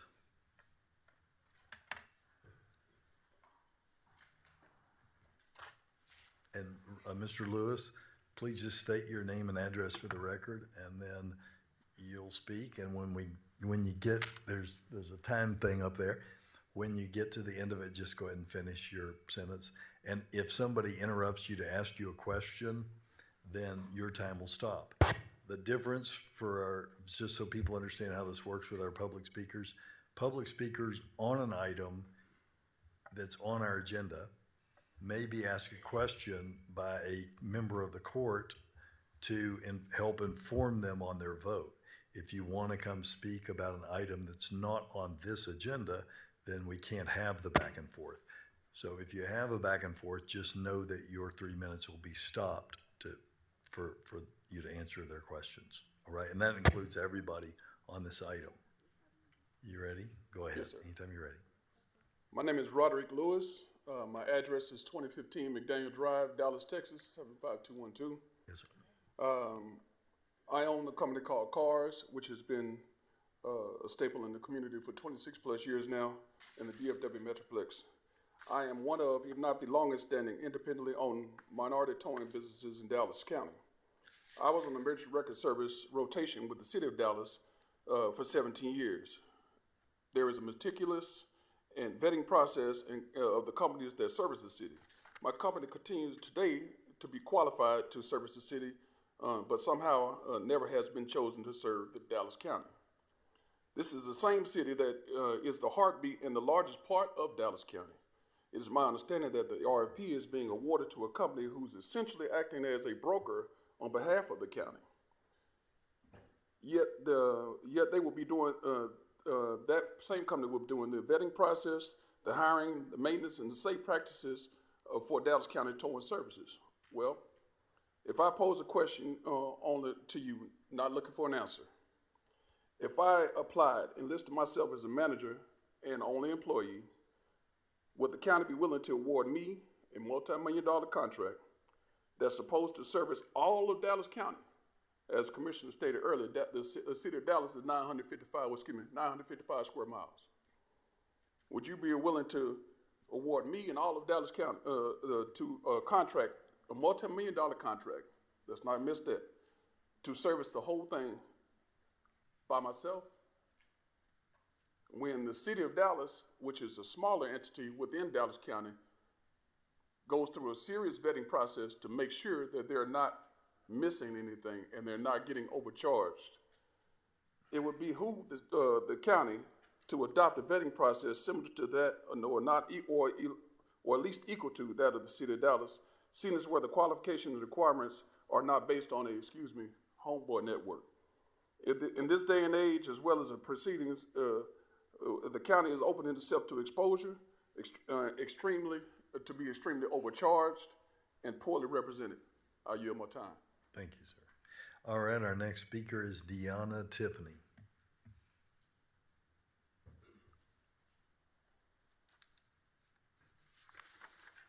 Hi.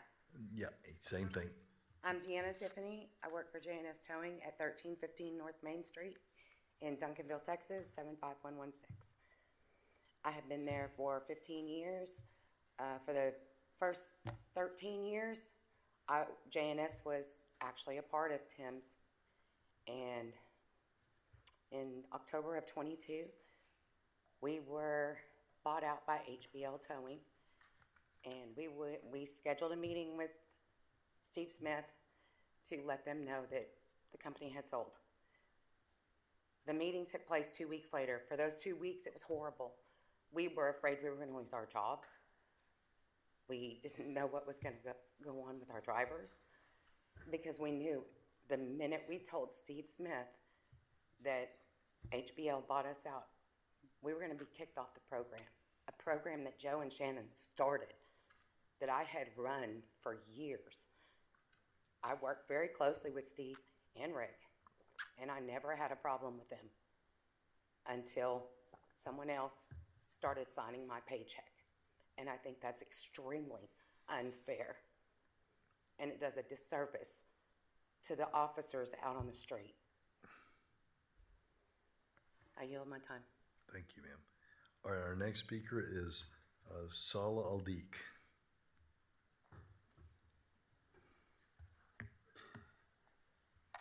Good afternoon. Good afternoon. My name is Saleh Aldahi, one of the owners of HBL Towing and Recovery.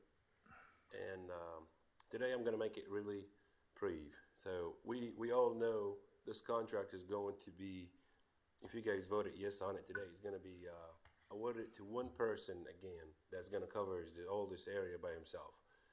And he don't do any towing, he don't do any dispatching, and he always claimed that he does managing, which is I'm not here only for myself today. We're here for all the little businesses, that towing businesses. They tried to get in this program for 17 years, and nobody were able to get in. And again, I heard Mr. Michael Frosch saying there's going to be regulations. He can't kick any company out, but there is nothing being said of how those companies can get in as well. And I heard y'all talking about also Scorpion trucks, the blocker trucks. HBL has 4 of them. I purchased 4 of them, and right now they're on contract with Duncanville. For every accident, they show up and they block for the fire department. That's good. This is being blocked away from Dallas County because, again, it's been a closed market for 17 years. So even if I did the investment and I purchased over $2 million worth of trucks, but I can't use them anywhere. And if I show up on the scene, I'll be kicked out 100%. I hope whatever you guys vote on today, commissioners, it will be in favor of those little companies that do towing as well. Or maybe if one of the solutions is to kill this contract and get us, because right now we can't speak to nobody. And every time we're trying to add more to this or talk more about it, it's a closed doors. We can't talk to commissioners, we can't talk to purchasing, we can talk to nobody. So if this get killed today, where we can go back and talk about it and then look at Steve or Tim's progressing in Tim's. Tim's been there for 17 years. And it's a broken system because there is no oversight, there is no transparency. So today, if you guys vote yes on this, we're gonna have another 5 years of this broken system continuing going forward. And I hope there's a lot of points need to be fixed in this contract. Again, like Commissioner Price said last time, there are 17,000 vendors. Only 2 vendors could vote on this contract. Something wrong on this contract. The way it's written, it blocks a lot of companies out. And I would love to have the opportunity to talk about this contract. I've been in business for since 2010, and I was a tow truck driver. I towed cars, I towed trucks before. I can add a little knowledge to this.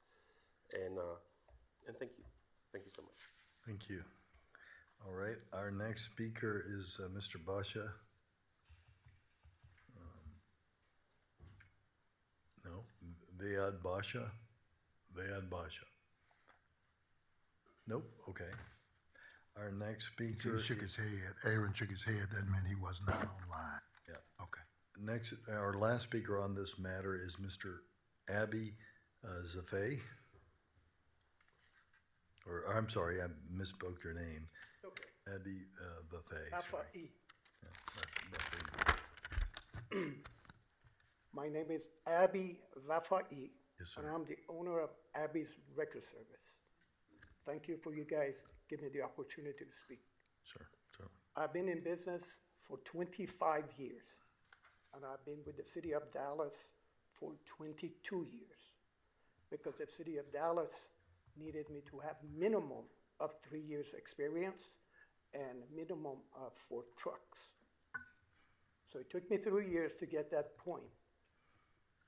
I applied for the city of Dallas contract. They provided me with one, and I've been with them since. I've never been late or done anything that gets suspended. I have the proper amount of trucks, proper amount of drivers. We get checked out with TDLR. 2007, teams approached my company so I can join them. I provided all the necessary documents that they needed from me. I never heard back from them. For 3 to 6 months, my wife and I, we keep pushing it to find out why. Give me a reason. I don't have enough trucks. I don't have the facility. I have everything that city of Dallas needs. Why can't I run for the Dallas County? There's only 5 towing companies that they're doing this right now. There's over 40 when I joined the city of Dallas. There was over 40 towing company. How can the sheriff department run only with 5 different companies? Why? My question from you is, why can I be part of this program? What do I have to do? Thank you. Thank you. So you want to answer, or do you have something you want to Yes, say? sir. Sure. Just want to make it clear that we're hiring a towing management company, and part of the process was we allowed even an owner-operator that's large enough to have capacity to be the management services provider to compete in this proposal. And the secondary proposer, just to be clear, had 5 subcontractors, which now it sounds like it's 4 because it sounds like HBL purchased J&S, but they listed them as a subcontractor, so they had 5, and we have 6 on the TIM. So the representation that's a City of Dallas list has something to do with our process. It's just is not true. We are requiring, because the City of Dallas has the permitting process for records, and we're requiring that anybody that works in our contract goes through the City of Dallas's annual process to ensure they're licensed. They meet all the requirements to be on their list, which is non-emergency towing. So they cannot, to be used by TIMS or our current or a incumbent coming in, they have to be able to pass the City of Dallas's process to be on the list. So regardless of the list that the City of Dallas has today, the contract vendors are going to be required to be in compliance with the City of Dallas's permitting process for records in this area, which looks at the vehicles, the age of the vehicles, make sure they have insurance, all the requirements for TDLR.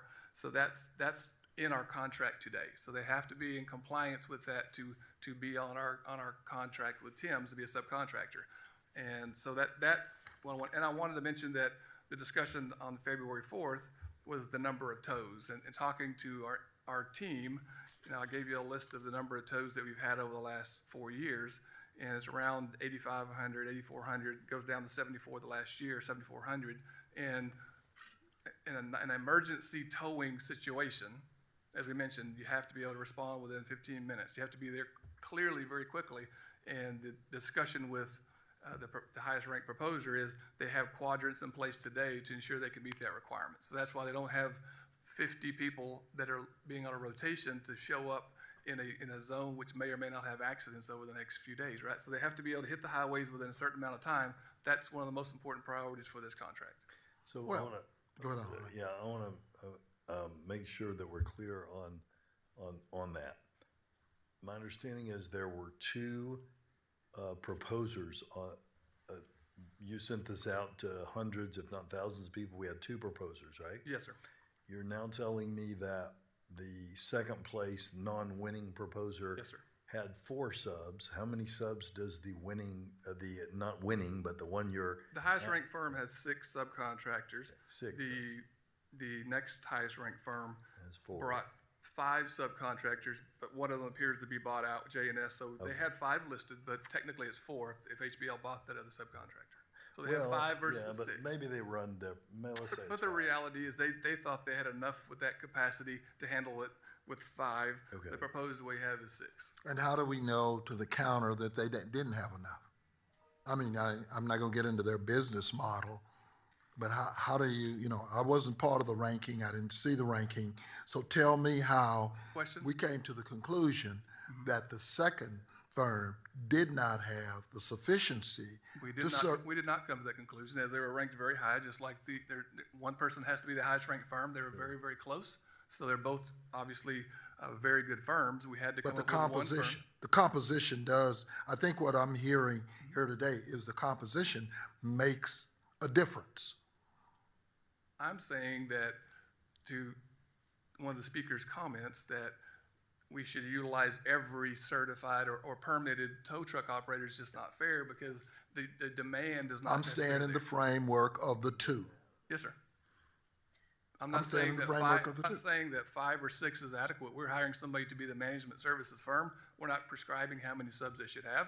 We want them to meet the SLA, and the Okay. SLA was to have somebody there on the side. Service with level the- agreement, I get all of that. But apparently both contractors thought the answer was either 5 or 6. Correct. Right. Correct. And I get that somewhat because I think what you're saying is if you have 100, we're not as important of a source, and so we don't get the service. So again, what distinguished the number 1 from the number 2, other than the fact they were the highest ranked? And then, of course, I'll get back to this, at least allegation to make sure that we're not doing the overcharges, but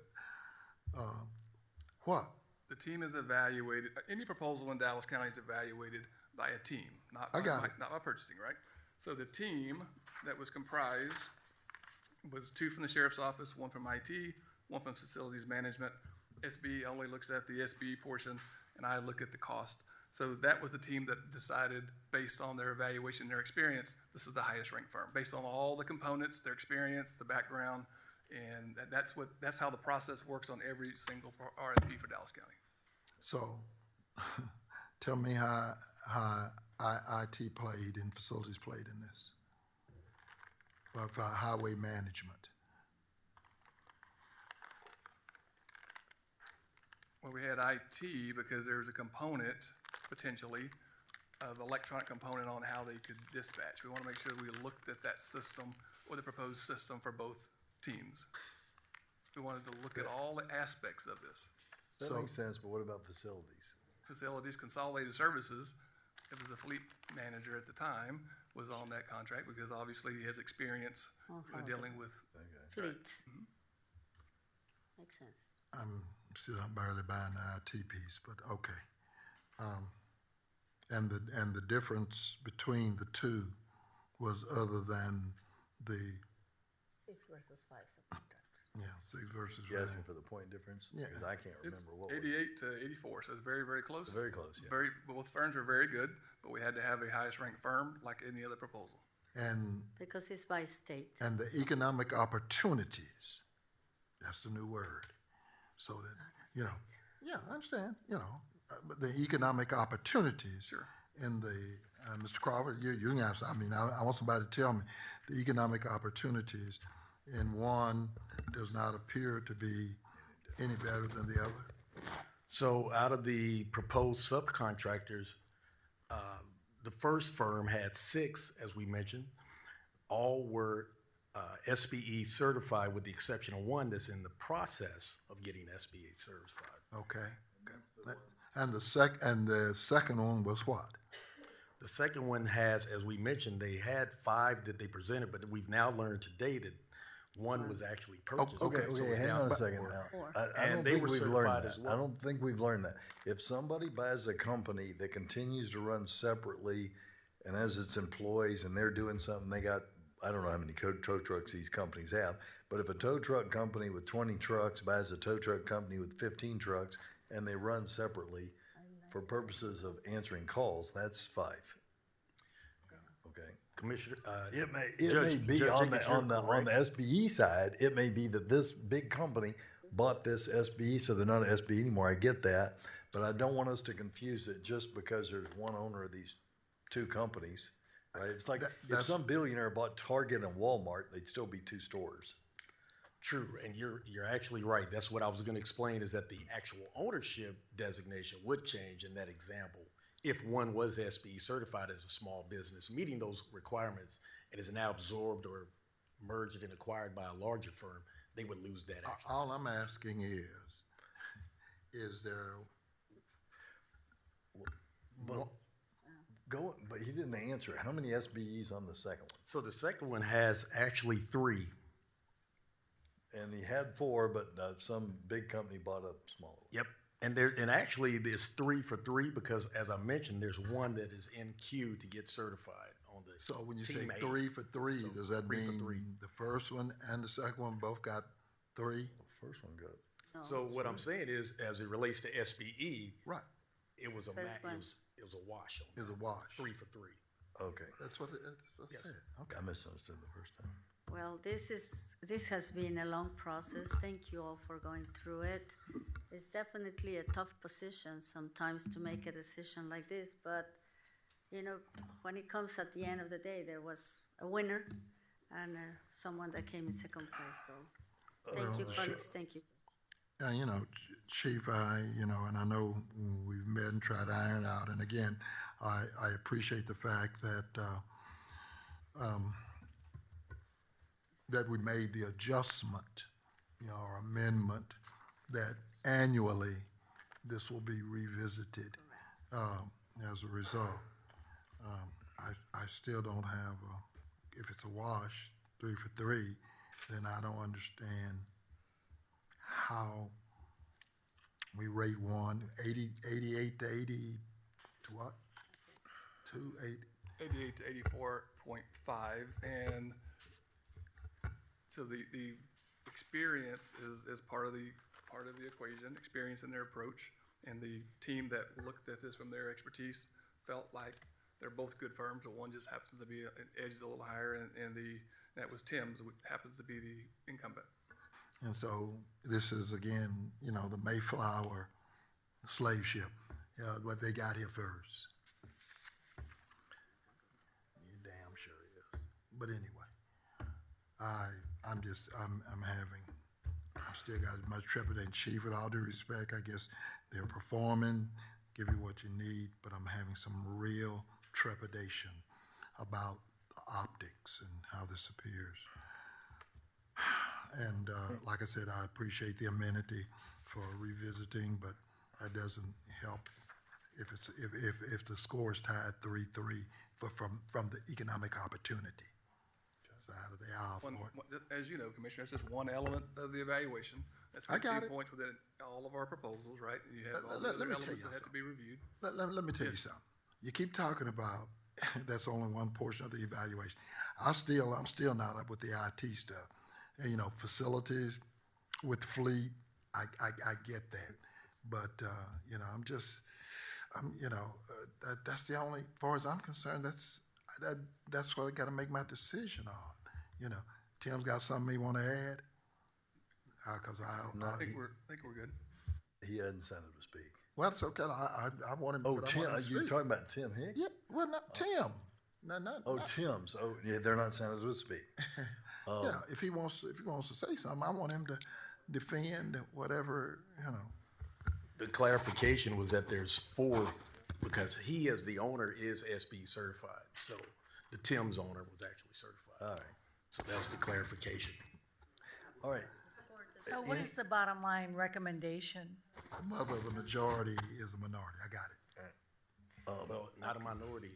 Not a minority. Is an economic opportunity seeker. Small business enterprise certified. Okay, same thing. Economic opportunity, small business. So whatever. what is the recommendation? The recommendation from my office is to move forward. We followed all the statutory requirements. We did an open and fair evaluation. We used the process that we use over 300 times a year for RFP evaluation using subject matter experts. And the summary scoring is brought forward. And our recommendation is to move forward to have a contract in place that obviously we can make modifications if necessary throughout this term. And if we have something that we find different in the next year or so, we can always modify and or change and go back out in the market. Yeah, and I want to commend you on the sounds like there's been some slight, I don't know what I'd call it, improvements on the contract since he came back, and so good job on that. So are we ready to vote on this? Any unreadiness? All those in favor signify by saying aye. Aye. Aye. Any opposed? Nay. All right, any abstention? I abstain.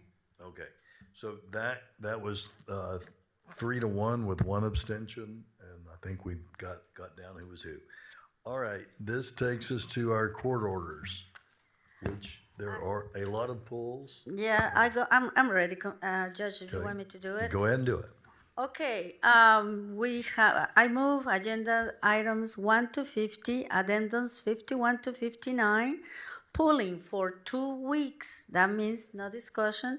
Item number 20, pulled by staff. 39, pulled by the DA. 41, pulled by the DA. 42, pulled by Commissioner Price. 57, pulled by Commissioner Garcia and Commissioner Summerman. You know, with items, those are the items pulled for 2 weeks. Never mind. You're right. Keep going. Keep going. For individual consideration, we are pulling items 2 by Commissioner Summerman, 4 by Commissioner Summerman, A by Commissioner Price, 26 by Commissioner Price, 31 by Commissioner Price and yes, 37 by Commissioner Garcia, and 58 for a correction by Commissioner Garcia. And we're pulling also for separate vote 12 for a correction. Item 2 was already done. It was for RFP, so I correct that.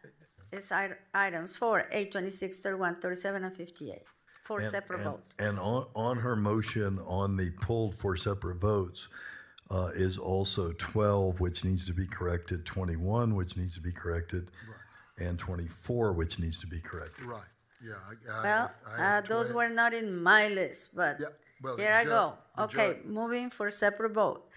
Items 4, 8, 12, 21, 24, 26, 31, 37, and 58. Does that sound it? That sounds good. And yes, personnel. 59 is pulled for a clarification to be read into the record and a separate vote.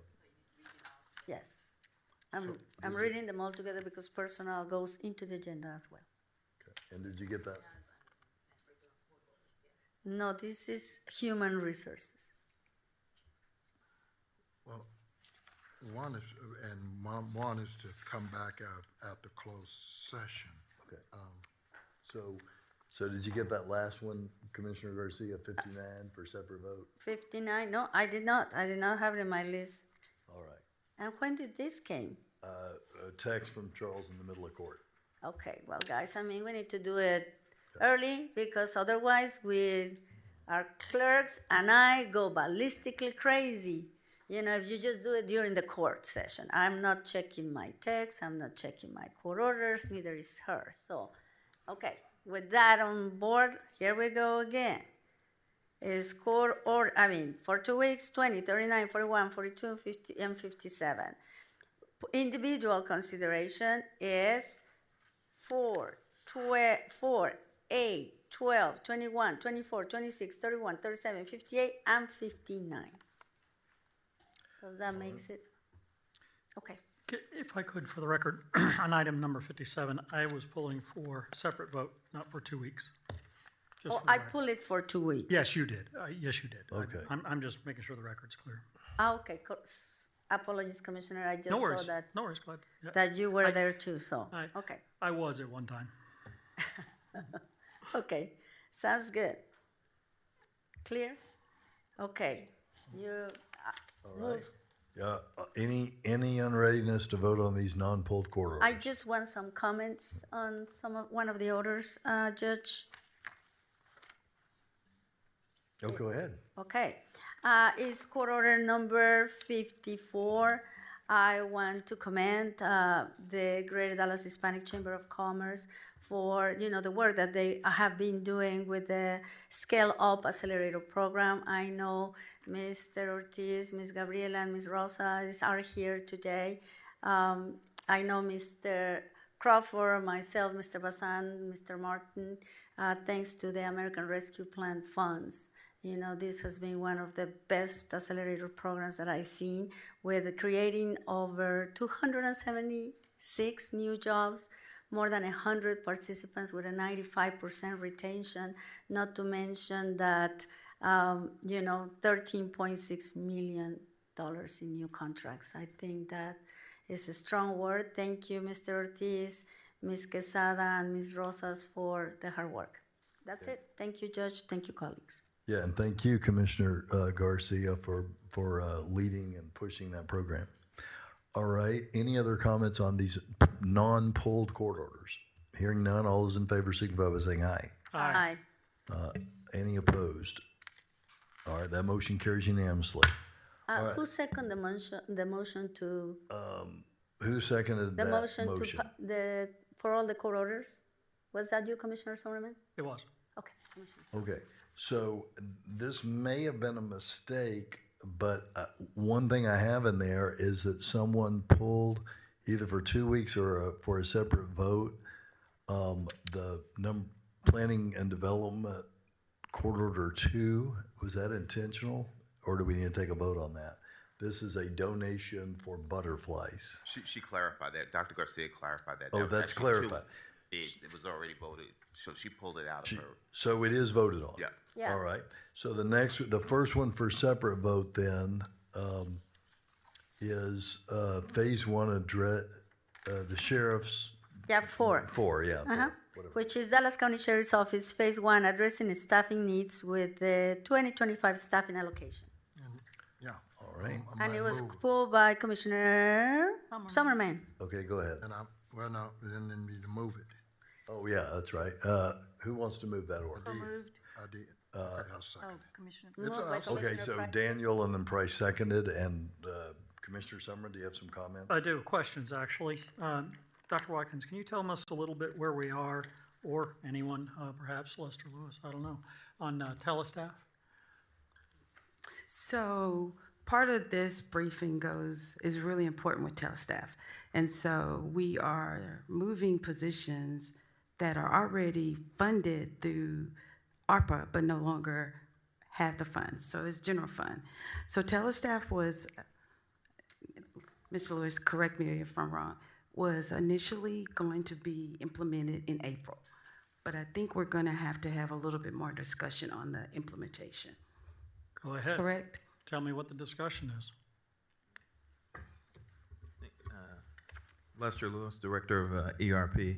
I think, Commissioner, the question is that arise from the analysis that was performed in the budget office is the number of positions in relation to like the staffing ratio. So that needs to be accurate to build a schedule, because then telestaff will use those rules to make the administration easier and report. So until that is solidified, we don't have a schedule to put in. So I think there's like a cascading effect. Do I have it right? You have to have this order passed in order to get to telestaff? Is that what you just said? So this order is based on where we are now. When Right. we were going through the staffing analysis with the chiefs and commissioners Price, there was a request. Remember, I sent you guys a presentation. And as we're going through, looking through the authorized position, these positions were there, but they did not have approval to fund them because they were funded under ARPA. So this is a first step to say, let's go ahead and move those positions to general fund. We had already set aside some funds in the reserves for their staffing plan, and this would fund those funds. So this is a step so that they can fund those positions, and we're looking at tower by tower, so this would be West Tower. Okay, so if I could ask this question. So tell us, you need this done first, as I heard you. Yes. What's next before telestaff is in place? No, that's it. We're doing all the other parts, but this is the most important, the actual schedule to base the rules upon for telestaff. And how long, if we pass this, how long before telestaff's in play? Well, it was scheduled for April as well, so And we'd now? wait till we have the schedule and push it back. And Dr. Watkins and I met with Dr. Leibovitz yesterday from the Urban Institute. So based on that discussion, it seems like she would be able to do something fairly quickly. We just need her timeline. So what I do is sort of change the order. We deal with the juvenile first and get their schedule in. And then if that can run in parallel, then come back to the sheriff's office. And we're scaling. The problem, and that's when you heard me talk about the West Tower earlier, because when you look at what's going on in housing, that becomes the tower where we having the most scheduled challenge. And so what we're basically saying to the sheriff's department is, give us the schedule so that we can program it. Are you talking May then? I'm asking, you said April, and now you say I need more time. Are we talking May? Well, Kronos will still go live in May, the telestaff being the schedule component of that. We would still go live, we would just delay the sheriff's implementation. So like I said, we start with juvenile, do that first, and then hopefully that's running parallel. Until I have Dr. Leibovitz, like official timeline, I do not know. We just had the initial meeting with her, but I don't think she has everything to give a timeline. What is her role in this, please? The concern was that we want to make sure we have a good schedule in the system. So her role would be, she's already working with constable staffing, and then she did the child feasibility study as well. So her role we need to outline what we're needing from her as far as the scope to do the research and do the recommendation. She did perform focus groups as part of the child feasibility study, so she is familiar with the office. So she needs to go interview folks over at the jail before she can get a good idea of her recommendations on staffing with telestaff. Did I understand that right? Yeah, essentially, yeah. Okay. That she review the staffing models, make sure they're accurate, because we can't put in, of course, inaccurate rules, Yeah. or it won't make any sense. That's fair. So that'd be ready in 2 weeks? No. Because if you're talking about so April being the. So it won't be 2 weeks. I don't want to. All right, let me do this. Mr. Bazan, I'd like to put that on the next continuous improvement, please, so that we can get a better understanding. Perhaps Dr. Leibovitz could show, and you can be there, and we could all have a nice little chat about it. Well, until you get the sheriff's department, we can do all that. The sheriff's department. Yes. Yeah. So part of the plan is for us to meet with the sheriff as well and the chiefs. So she'll be working with them as well. Right, the question is when. I understand the steps now, but I'm looking for when, and, next continuous improvement. We should have an It's update. already have an a answer. process. Why are we stopping there? Not stopping. There's already a process in place, right? So the process was in place, but I think there was and you tell me if I'm wrong, that there was an assumption that telestaff was going to fix everything. And you still have to have good data to put in the system, or a good schedule, or you're putting in the same process, right? Yeah, exactly. And I think Dr. Leibovitz's role would be to evaluate that staffing model, make sure it's accurate as a third party, and then say, okay, this is fine, and then we can use that to enter into telestaff. Okay, so there's already a process by which this whole plan is being implemented, evaluated and implemented. Yes. So the sheriff has done a very good job. They provided a lengthy recommendation. Then we're looking at best practices, and then this will be the third party to kind of look at all of those. And then we'll still work with the chiefs and before we just put it in the system. And then Mr. Lester Lewis and his team will be working through all this process. So, but what Commissioner Sarman is saying, I mean, we just want to be sure that we have a follow-up, right, Commissioner? right. And That the is exactly continuous right. improvement. Okay. It's already in Sounds good. process, no? Yes, so I think Commissioner Summers wanted on a continuous improvement, so we can I'm not present. asking to. No, I don't understand the So benefit of right doing now, we don't have any timeline for Dr. Leibovitz. We have the sheriff plan, we have best practices, but this is the third part of it that I think is important. And we just met with her on yesterday. So she said that give her a little time and she'll get back with us with a timeline and what she can do. Okay. And it sounds like that'd So, be and good. time. continuous improvement, what day is that? Why is it going to? April 14th is your next meeting. There's that stop. What were you gonna say, Mr.?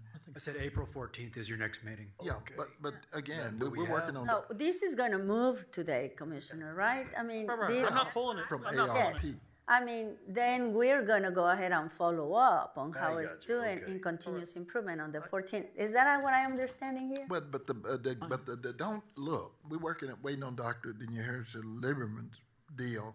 The sheriff has given us a scale. Given us a proposal.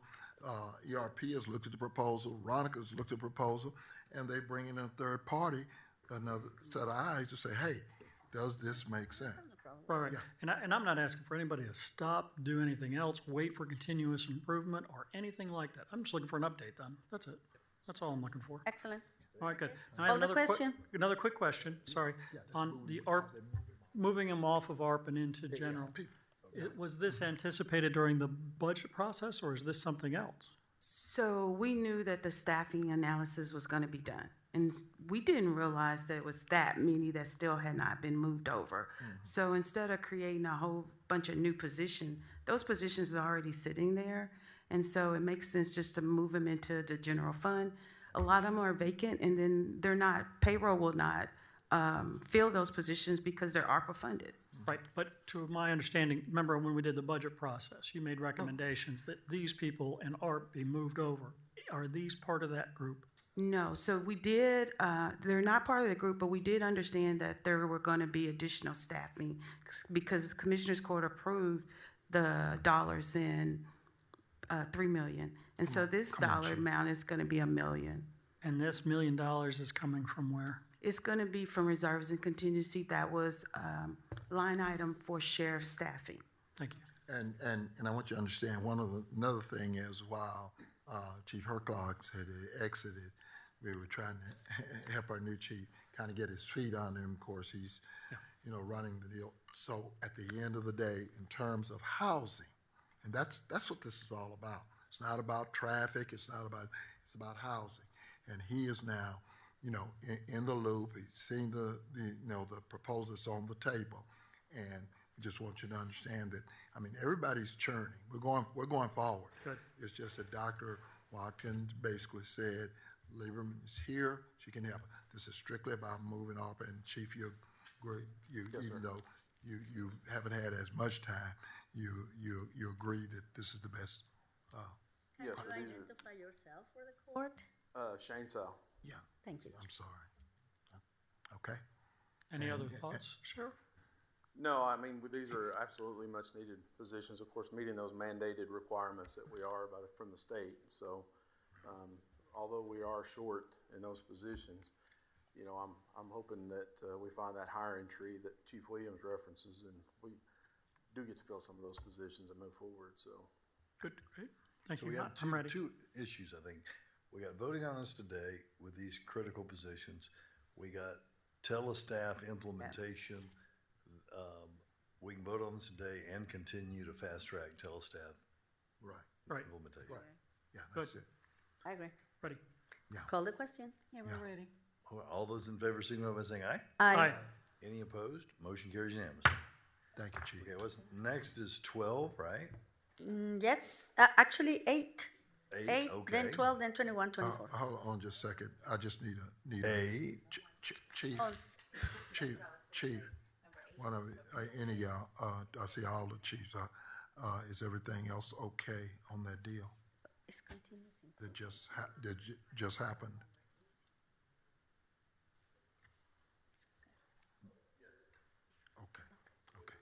Okay. Thank you. Guys, we pulled number 8, but the clerk is telling me that no one pulled 8? No one pulled 8 on court orders. Commissioner Price pulled 8 on consent. Okay, so I move number 8. Second. All those in favor signify by saying aye. Aye. Any opposed? All right, motion carries unanimously. Court order 12. On 12, we need an amended motion because the court order erroneously says that the court is appointing me as chair of the RTC, and actually that chairmanship is appointed by the RTC itself, not the court. Right. So the correction is? The correction is there are 2 members, Dr. THERESA Daniel, Judge Clay Jenkins, or Carlough Jenkins, and that's all that needs to be on there. Sounds good. Move approval. Second. All those in favor signify by saying aye. Aye. Any opposed? Motion carries unanimously. Next is 21, and 21 needs an amendment as well.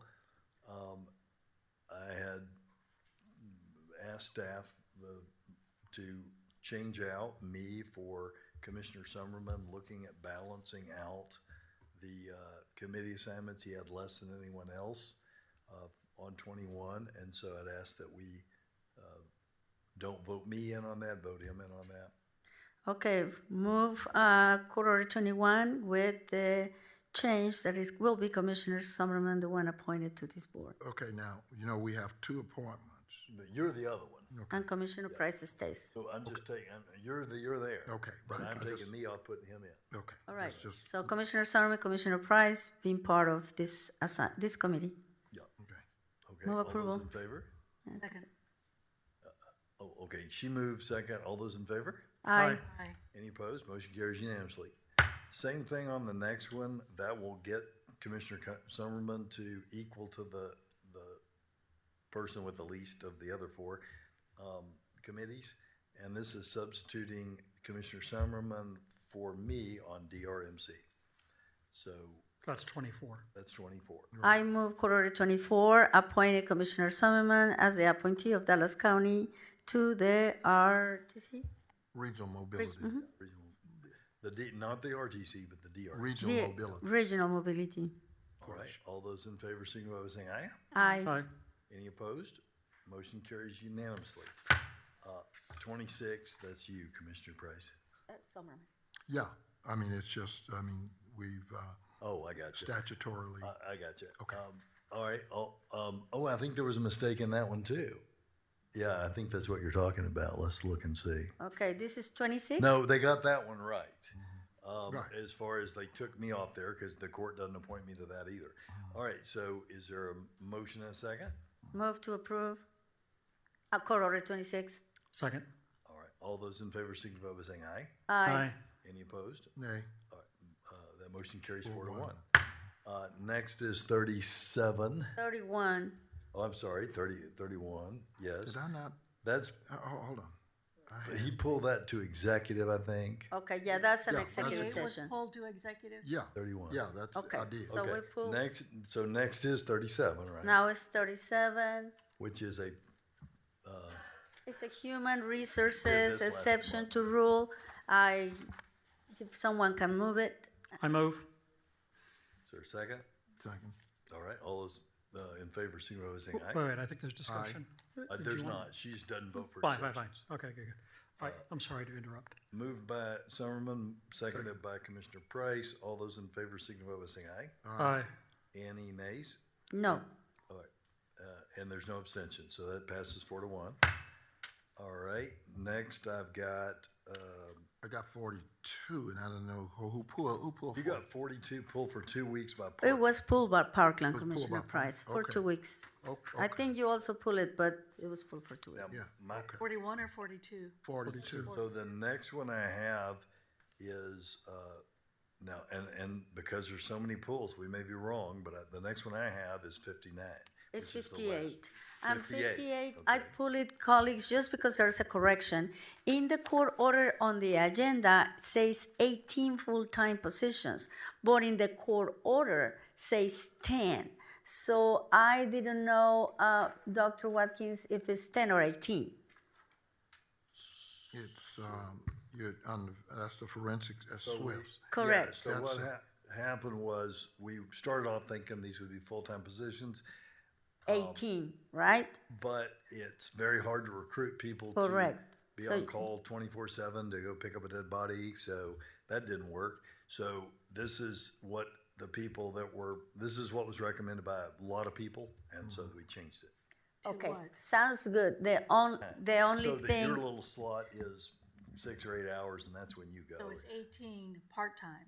Yes, the money, I believe the money. The same amount It's the of same amount of money. Right. They just Okay. want the flexibility to be able to hire for those part-time positions. Okay, so let me see if I understood the judge correctly. You know, it says 18, but It equals, it equals the 10 part-time positions, it equals the 10 full-time positions. full-time positions. Okay, so it stays as 18. So it was 18 full-time you guys approved, and then they wanted 10 part-time to have the flexibility. That's right. So Okay. the 10 part-time equals the 18. So it's 18 Okay, part-time, right? got you. No, ma'am, Okay. it's 10 part-time, 18. So it's the same number. It's the 18 full-time, but they want to have the flexibility for 10 of the 18 will be part-time. Okay, but at the same time, it creates the same amount of. It's the Yes. same Got you. amount And that was the question, and that's what I pulled it because I wasn't clear. So it stays as written on the agenda. Yes, ma'am. Okay, sounds good. I move approval Second. of Court Order All 58. those in favor, signify by saying aye. Aye. Any opposed? Motion carries unanimously. One abstention. That's just all convoluted. It was, Commissioner. That's what I pulled it. Okay, but that's And the briefing might have been a little confusing, but we all got it now, right? Yeah, Okay, the wording so- was, yeah. He abstains. Oh, I'm sorry, you abstained. I abstain. So get that on the record. Commissioner So Daniels I said abstained. unanimous, that was 4 with 1 abstention. Okay. All right, next is 59, and on 59, Mr. Reed is gonna read something into the record. Oh, wait, first I need a So motion and a moved. second. Second. Go ahead. We erroneously added a 0 at the end of the 750,000 number in financial impact. So we need to strike one of the zeros.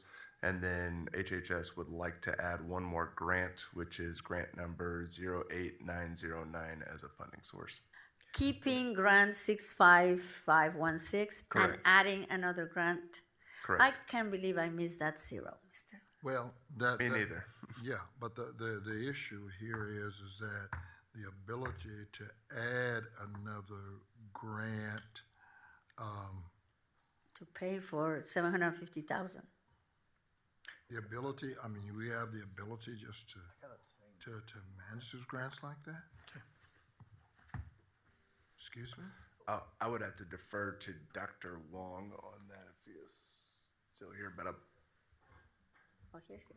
Yeah, I'm asking about the ability. I haven't ever known us able to have the ability to, we're adding a grant to an An existing grant. existing grant.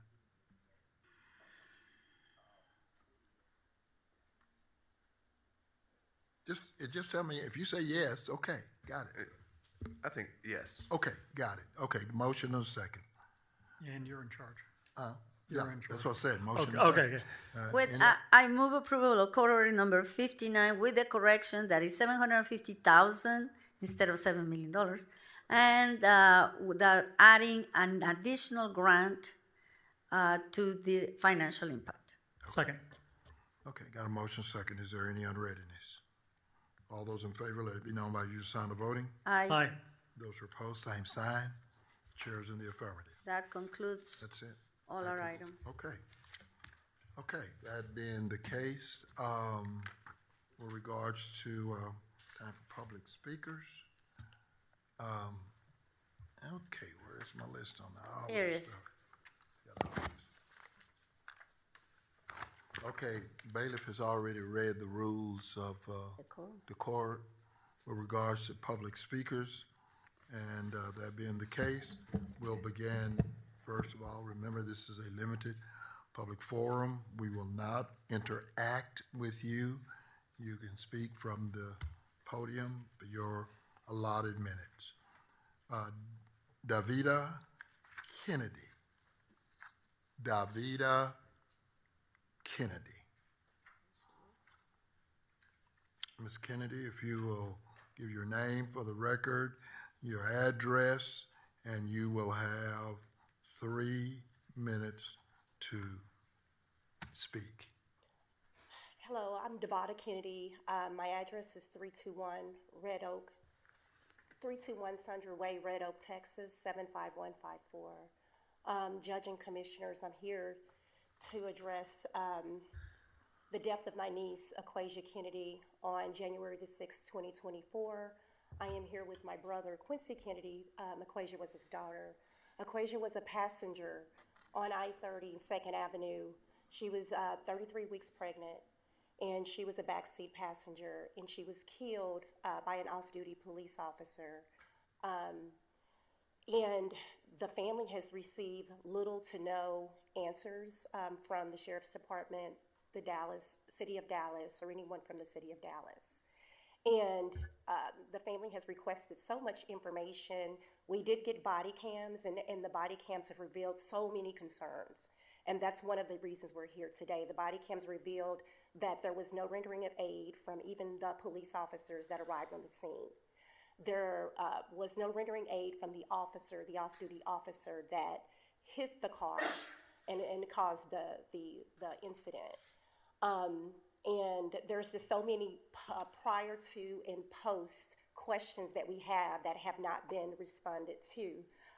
What we did learn was that the Sheriff's Department is responsible for the investigation. We have been to the Dallas Police, we have been to the Sheriff's Department, we have been to the DA, and yet no one has really given us any answers on the investigation. We were told that the investigation was closed. The other matter that we're concerned with is not only the rendering of aid and what happened prior and post, but also this officer, this is his 3rd time that we know of that he has caused bodily harm. This is his first fatality accident. So he has a history of doing this. We feel that with no answers that the City of Dallas, the County of Dallas, the State of Texas has failed our family. We're still seeking answers. We want someone to look into this and be objective and fair. We do understand that this is a sensitive matter because we are uncomfortable about talking about a police officer as well that is supposed to serve their community and be a first responder. We're uncomfortable as well, but our niece is loved. She is a person that mattered. She wanted to be in the police academy. She was only 19 years old. We will never get to see her blossom. Her daughter survived. Her daughter has several medical conditions where she sees 9 different specialists, 24-hour nursing care. My brother has legal custody of her, and we have to give her answers. So we thank you for listening. God bless you. God bless the state of Texas, and God bless the USA. Thank you. Thank you. Quincy Kennedy also signed up to speak. It somehow didn't make our list. Mike. It has been verified. Mike. Oh, I'm sorry.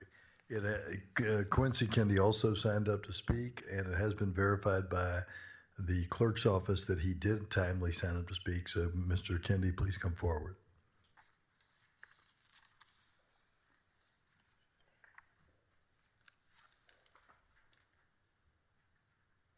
Good afternoon. I am Quincy Kennedy. Address is 321 Sandra Way in Red Oak, Texas. My sister covered a lot. I want to say that December the 29th of 2023, while still in Tennessee, traveling from Martin, Tennessee to Nashville, Tennessee airport with my daughter.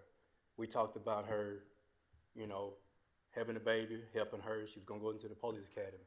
That was the last time I got to see my daughter. She was going to encourage her little brother, Cashman Kennedy, 15-year-old, and 14-year-old little sister, Jaylani Kennedy, to go into the law enforcement.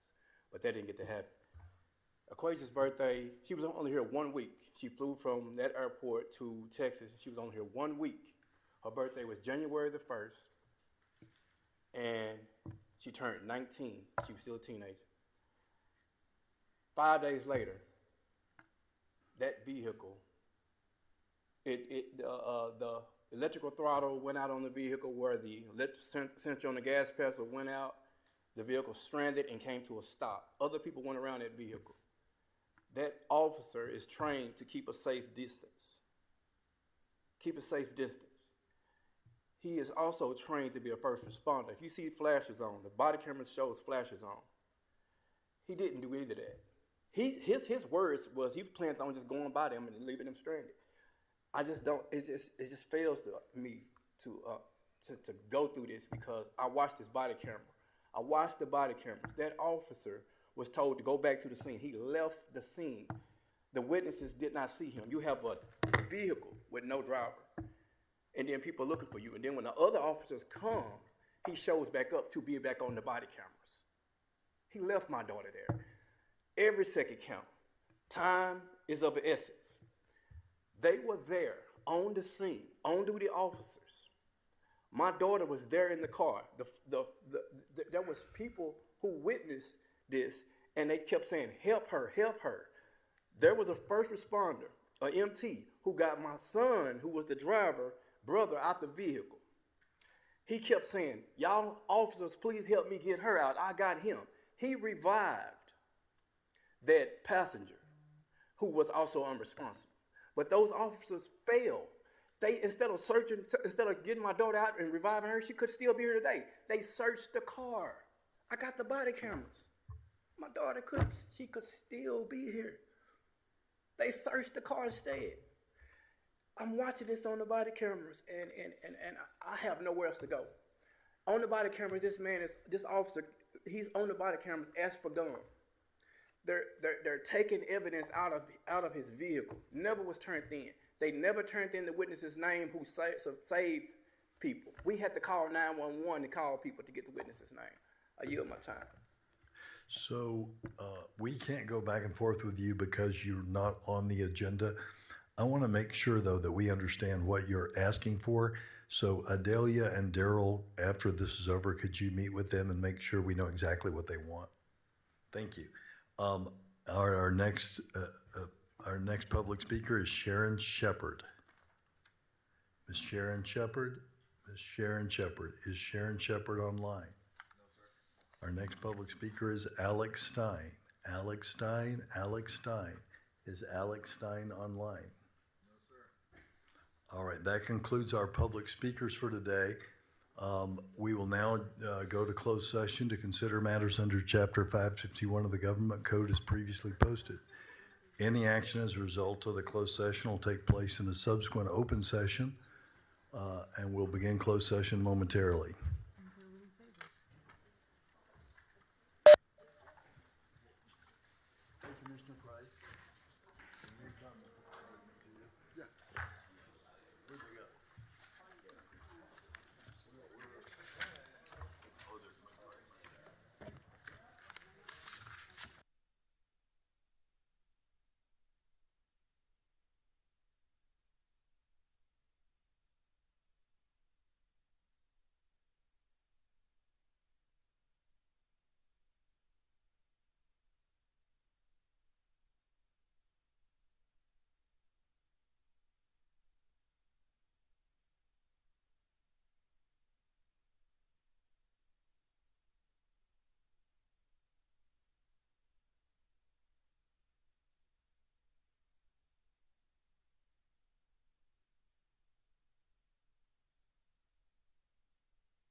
The court is back in session at 2:13.